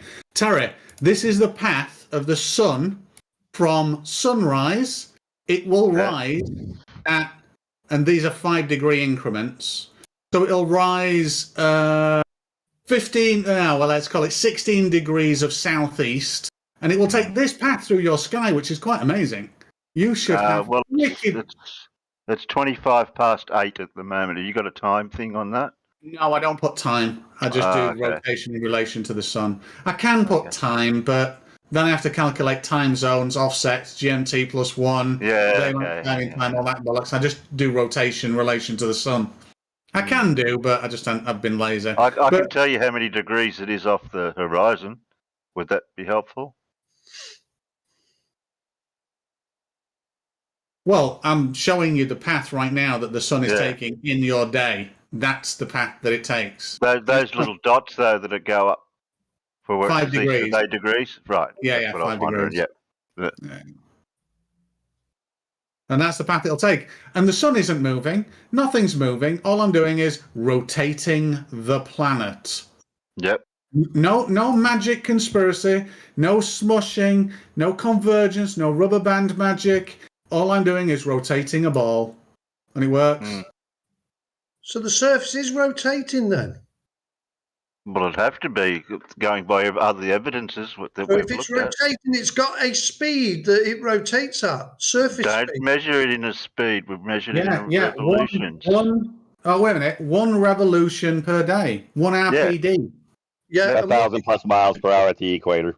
You don't measure the rotation in Just really quick. It's the exact same thing. That's what it equates to. If you guys expect us to believe that you can go above the Earth's surface and be stationary and look at the Earth and zoom into a single point, you might be able to measure 1,000 miles an hour. But that will be a long way away from the Earth and not on the Earth. If you're on the Earth, it's much like saying, I'm in the car. I'm doing the same speed as the car. So the speed to me in the car is 0 because I'm with it. If I hovered in a helicopter, the Earth rotating at 1,000 plus miles per hour at the surface, you would see it. It's not. And I know you're going to say that the atmosphere is velcroed to the Earth, like Blue likes to say, and that it would just assume the rotation of the Earth. No, Garrett, Blue, you agree with Bob, the science guy, that you steer your car for Coriolis. I'm going to say something even better to you, Gary. I'm going to say, I am going to assume that you are correct, but in order to fully process it and accept it, please show me what we should by quantifying it. Do the calculations and show me that you are true. If not, stop making blind assertions. No, if I hover the helicopter, I'm going to show what I'm saying is true, that it's not moving. Is it a windy day? A windless day? What's the wind got to do with anything? We're talking about the Earth turning under the helicopter, not the wind. Brilliant. The wind goes every direction, doesn't it? We can have winds. You can just go up in elevation and have winds go a completely different direction. Am I correct? Congratulations, sir. You've just proven yourself to be a complete... Blue, you think that you're driving 1,000... Blue, you think you can sit in a parked car on the equator and drive 1,000 and you're moving 1,000 miles an hour. You guys Blue, like you big also numbers. agree Why don't with you Bob, use the really science big guy, that you have numbers? to How about steer your this? car for The Coriolis Earth's while driving down the tangential highway. speed at the equator is 24,901 miles per day. That's an Hey, even Blue, bigger do you have to number. steer your car for So we Coriolis can or do not? miles per year if you wanted to. Do you have to steer your car for Coriolis? That's what Bob says. You said you agree with Bob. Can't keep asking it. Sure. Yeah, well, he won't answer it because he knows how ridiculous it is. So it's the car a projectile? Yeah, Gary. And Bob, the science guy, said clearly, and he said it to more than one straight person up, right on here. Jose's show. Bob, the Why would science you guy, do said you that? have to Straight steer up, your right car here. to adjust for Coriolis while driving down the highway. Why would you talk about a car in Coriolis? Yeah, I know. That's what I can't work out. Don't ask me. Because Ask he's Bob, a the twat. science guy. Because He's the it's one all who he came up has. with it. Because he's a twat and he's got nothing else.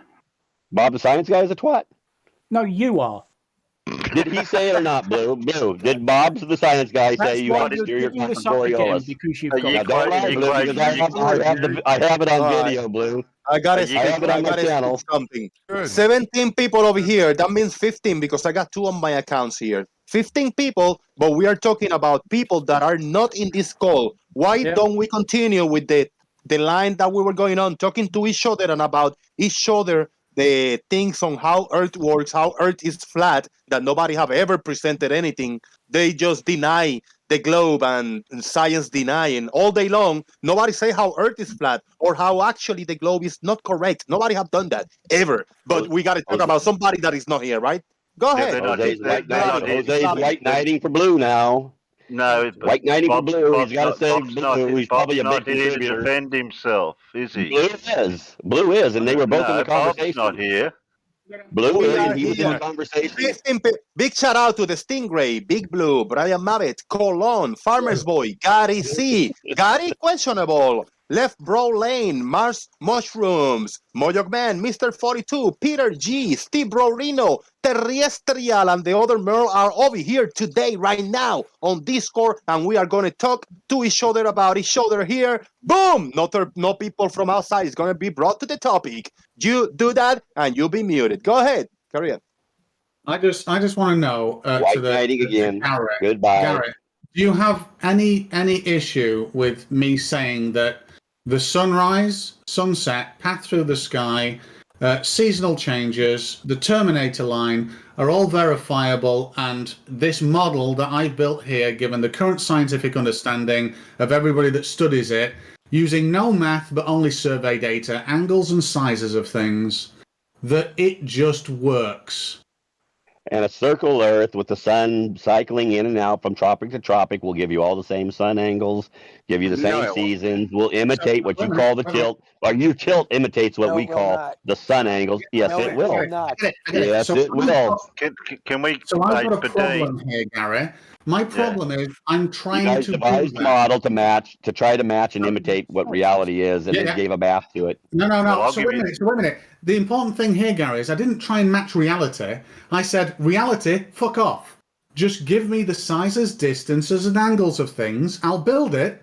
I'll then start to make predictions and go outside or look on webcams and see if they are correct. They've always been correct using the heliocentric spherical model with the distances and sizes of things. I've now got open a flat Earth model. I'm trying to make any of it match reality, and it doesn't. I would love your help. Would you be willing to help me? You haven't done your model right. You make up things for what you call the flat Earth, and that's why you never get the right results. But a circle Earth, if the sun starts moving if the sun is moving from Capricorn back to Cancer to give the North their summer, that will imitate the tilt when you have the angles from either end, right, looking towards the other end.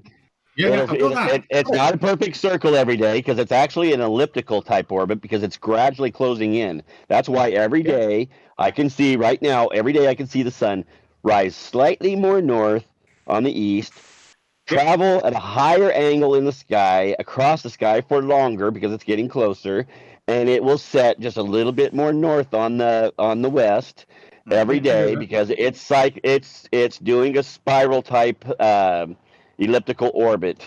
And then when we hit June, about the first week of June to the solstice, it'll stay on the same part of the horizon each day for about 3 weeks. It'll rise and Okay, set on the that's same part. the northern So hemisphere. is that the Earth taking a pit stop in its travels and journeys around the sun? Gary, can I Do they clarify? stop for refueling and snacks, or what's the thing there? Why does it stop? And it does the very same thing in December for 3 weeks. Doesn't move on either horizon. Okay, Gary, is that in the May I northern ask one hemisphere simple where your question? location is what you're predicting or Does it? explaining? No, it does it everywhere. Not here. It doesn't.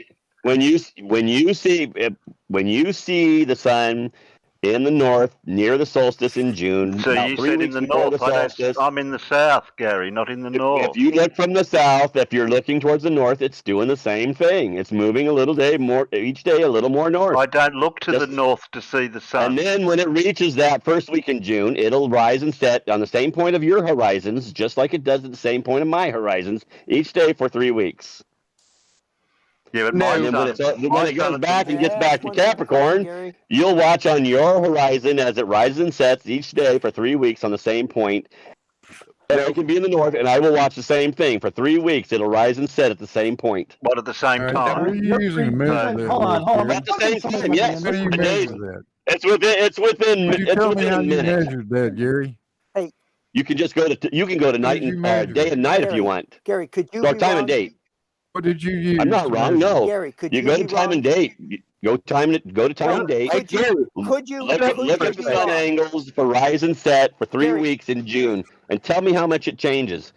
Now, according to you guys, the Earth is moving constantly around the sun. Yeah.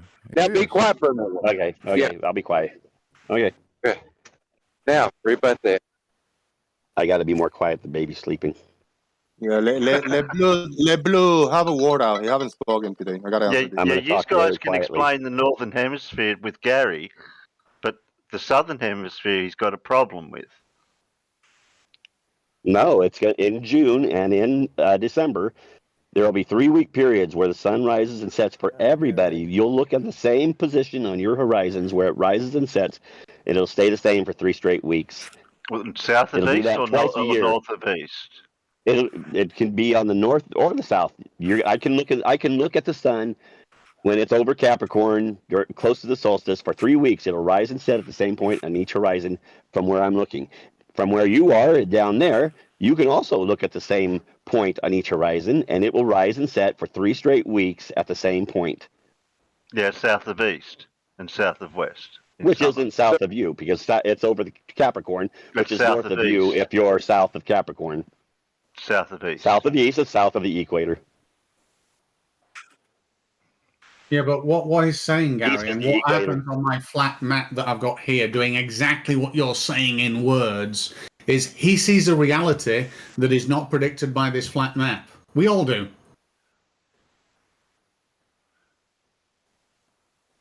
Keep going. Am I wrong about it rising and setting at the same point, Stingray?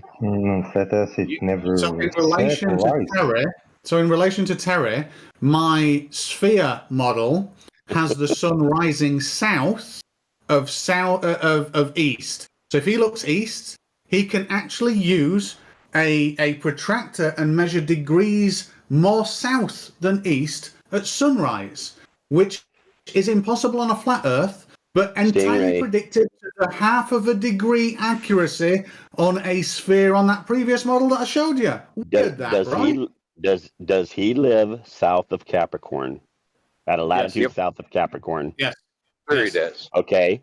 So if the sun during that time of the year is traveling over Capricorn near the solstice, right? Yep. So how can that be south of him? It's not. Oh, wow. South of east is south of the equator. The equator is 90 degrees. I don't, but east is not my direction from where I am. The equator's not. That's East- north. That's northeast. If you take your longitude on your ball, that longitude isn't going to follow the latitude, is it? If I They go look in directly the east. northeast direction, It's going to angle up, right? Great circle. God, Right? not talking about overhead. We're talking about sunrise at the Yes, horizon. it's good. Yes. It doesn't rise near Capricorn up that way. It has to if it's over Capricorn. But Well, it it's doesn't. not, but it doesn't. Yeah, and Capricorn is south of east. If I look, yeah, it's north of me. I'm south of Even there. even on your ball, it can't be south of you. Garrett, Bet it is. right now, I want you to remember this timestamp, South Garrett. of 'Cause I'm going to east. show it.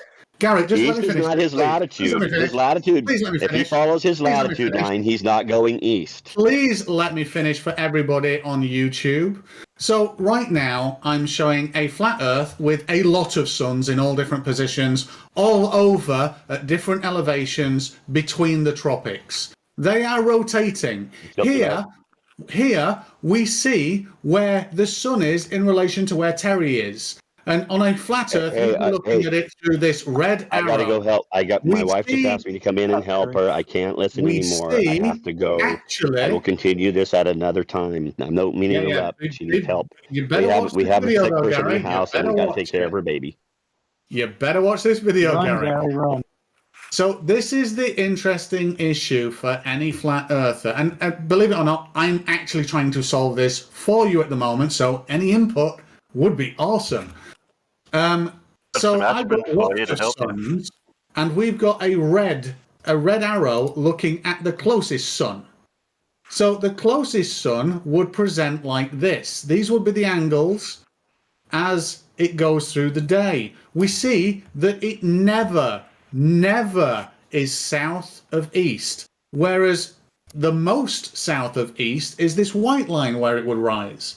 Now, if we go over to a spherical Earth, let's see if I can do this fairly quickly, and we place a latitude, longitude where Terry is, and I change the seasons to be, let's say, December for its most severe thingy. Whatever. Insert. Trying to think of the word too for a minute then.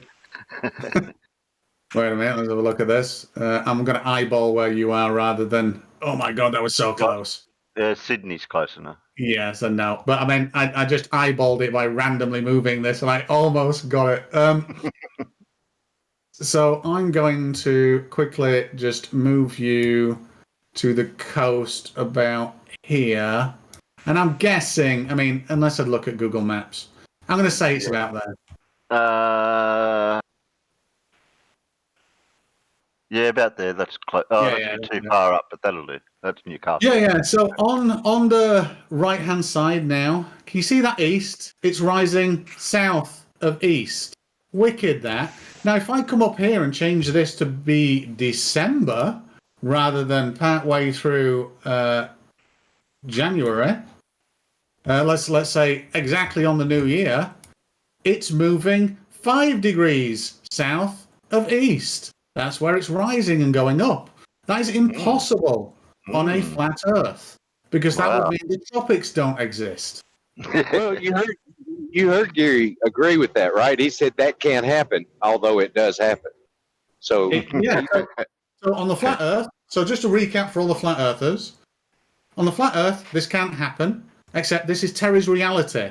And I'm showing this reality by this model making a prediction about what he would see, and it's what he sees, right, Terry? Yeah, every day in summer period. By summer, you mean winter, right? You don't mean summer. You mean no, summer. Sorry. No. There's only one winter, and it's our winter, and you're in it at the moment. So look, just because your moon goes the wrong way and the star trials goes the wrong way, that's not my problem. Yeah. And I suppose it's night time over there now or something, isn't it? Most definitely. Just a little bit, yeah. Yeah. So, all right, guys. Go ahead. That looks a lot like. No. I was just saying it's 9:40 over there where Dean's at. It slowed down enough so I can do some final thoughts. I was thinking of like sliding away and doing my outro without you even knowing, but it's only fair. We got a lot of people, and I'm willing to give you all a chance for a 30 seconds final thoughts. Stingray, you up first because you already presented your screen. If you want to wrap it up, and I want to thank you very much, man. A lot of screen share presentation that helps me a lot. Not to have too empty the background and stuff. So thank you for coming and give us your final thoughts. Wrap it up, and I'm gonna call out everybody in alphabetical order. If you don't have anything to say, don't say anything. Go Yeah, ahead. so I'll finish with this model here. A very weird thing that happens right now when I turn on the star trails is that this bottom right-hand view shows rotation in different ways, which is a little bit weird. And is what we expect on a sphere. This model, which only uses the size of things, the angle of things, the distance of things, can predict our reality exactly. Uses no historical data. You just tell me the location and whatever month you want to know, and it will show you how the sun goes through the sky. It will show you the Terminator line that you can verify with live webcams all around the planet. And it's 100% successful. Even if this is false, it's 100% successful. Your flat Earth, even if true, is 0% successful. So flat Earth, useless. Sphere Earth, 100% useful. Done. Cheers. Can you leave the screen share up so we got something in the background? If you can stay a few extra minutes, I'll appreciate that. Thank you very much, Stingregan. Marcus Dresden final thoughts is flat earths are dumb as fuck. Shout out to Marcus Dresden. Shout out to Big Blue, he's definitely muted. Brian Mabbett, you got some final thoughts for us? Thank you for coming. It was lively and fun. Colon, you got some final thoughts for us. I appreciate you coming in and popping in the chat and keeping it fun over there. If you don't have anything to say, I want to thank you very much for supporting the channel and hanging in there. Go ahead, man. What's up? Oh, I was just popping in to listen to what was going on. That's if it's working. Yeah, it's working. Yeah. So, but it's fun to listen to Brian just rant on. Dude, your sound is very low. Crazy. Can you Yeah, pop it sorry, up a little dude, bit? I'm at home. Oh, it's all good. Right. Take care anyway. Good show. Hey, take care, brother. Yeah, thank you very much, man. Farmer's Boy, what you got, man? Farmer's Boy's still here. Oh, you took all of that, Farmers. What's up? Blimey O'Reilly, eh? What the hell happened there? I mean, Brian, Gary, shit show asked for, shit show delivered. Thank you very much. Some of it was entertaining. Thank you very much for coming. Oh yeah, I appreciate it, man. I appreciate it. Yeah, good one, mate. Well done. Good. Gary C. Final thoughts. Yeah, me too. Shout out for Brian Mabbett and Gary Questionable for entertaining us. Thank you very much. Mr. Gary Cat, aka Mr. Victory, final thoughts is spaghetti proves globe Earth. Boom. Thank you. Lev Bro Lane, final thoughts. Yeah, Jose came in very late today. It sounds like I'll have to go back and listen. And got nothing new to say. Same old stuff, different day. Have a good one.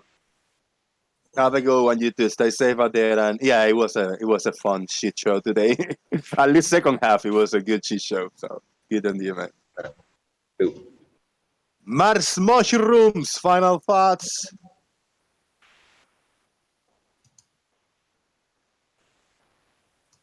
Let's go with Moyog Man. Hello. That was quite a bit of funding muting going on the part of Gary, I think. But one thing that he'd asked for the calculations and stuff about how much you would expect Polaris to move based upon the 186 million mile difference in the orbit. And I tried using the right angle calculator on the interwebs for that, and it fell outside the precision of that. It only has like 16-digit precision. So I just thought it's a very minuscule amount that you would expect for 186 million miles of motion.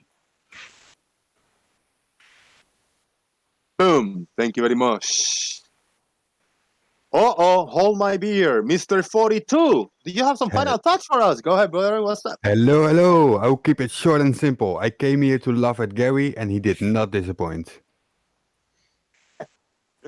Good stuff, man. Hey, you gotta come in one day. One day when we get a smaller crowd or whatever, hopefully you can participate a little more. We got a cool one-on-one discussion with one of these fun characters over here. You good? Right. Hell Yes. yeah, man. All right. Thank you to Peter G over here. He's deaf and muted. Steve Rorino, final thoughts. Then an ignorant person is a dishonest, ignorant person, and that would be Gary. Thank you very much. Thank you very much. Oh, we got the terrestrial with final thoughts from down under. Oh, this is amazing. From what I've learnt and what I see from some of these flat earthers, it amazes me that they're biased into one idea of what things are. Just shocks me from the educational level. Is from what I've learnt and what I observe, logical reasoning. I think that's all just thrown out the window from some people. It was a good show. I'm glad to be up early enough to catch it for a change. And shout out to Farmer and Big Blue and Stingray and Jose. I hope I can catch you again another time. But you're welcome on my show anytime as well. You know that. I appreciate it. Thank you very much. And I know you were like, you were just patient, waiting. You said like, damn, I wouldn't allow this shit to go on my show. And that's the beauty of it. That we got diversity of hangouts, that we can go in different channels, a little bit different approach. So I thank you very much for being here and being patient with letting the shit show go, bro. Yeah, so thank you. Yeah. And thank you to all the audience. Thank you for a few people that supported me via PayPal. I'm back. Oh, you're back. All right. Final thoughts. You got it. Go ahead, man. Oh, nice, good show. I think they prove beyond any doubt that this subject is very painful for them. It is a very painful realization that we've all been lied to, and it proved that when you hear the likes of Stingray denying me rotation, but he has rotation in his model. It's very, very painful. The unfortunate thing is this truth is coming out 100%. We've all got to accept it. What we are living on, whatever it is, does not move at all. Now, what shape it is, that is still open to debate. But 100%, we do not move. It is clear. And water is always level. Now, keep that in your thinking. Right. And hold on, I ain't finished yet. Brian, Hurry up. Wait. How much time are you going to take? I didn't interrupt you. You know, you're not supposed to eat the urinal mints. It's crayons. That's the sound of crayon crunching. Who's got a noisy mic? Take a few extra seconds. Is it you, Steve Rorino, that my hot mic, or is it you, Brian? Yeah. It's Stu. Is it Steve, bro? Okay, Fuck me, get on with it. Go ahead. 15 seconds, Brian. 15 seconds. Right. Round up. They prove beyond doubt that they're on the back foot. They don't realise at the minute, but the Sexton has put them in checkmate. They cannot get out of this. And this truth will come out to everybody. And hopefully my children and my grandchildren will be taught the truth and not this deception that we've all been Time's up ages ago. we've all been filled with. Because these people believe a straight line is bent. And they will bend everything so it suits their fantasy. It's ridiculous. I gotta go. I gotta go. Brian. Now, science doesn't Brian, shut prove up. anything. Thank you, bro. Thank you, Jose. Thank you, Brian. Yeah, thank you, Jose. Brian. How did it prove you live on the globe if science doesn't prove anything? I do the Thank you same. very much, now, everybody. Jose JG out. Boom. He just can't fucking stop, can he? Yeah, you may continue. You may continue now, Brian. No, you can stop now because it's like off the air. We're talking to the hopefully blah blah. Get a new script, Brian. those for fuck's people sake. in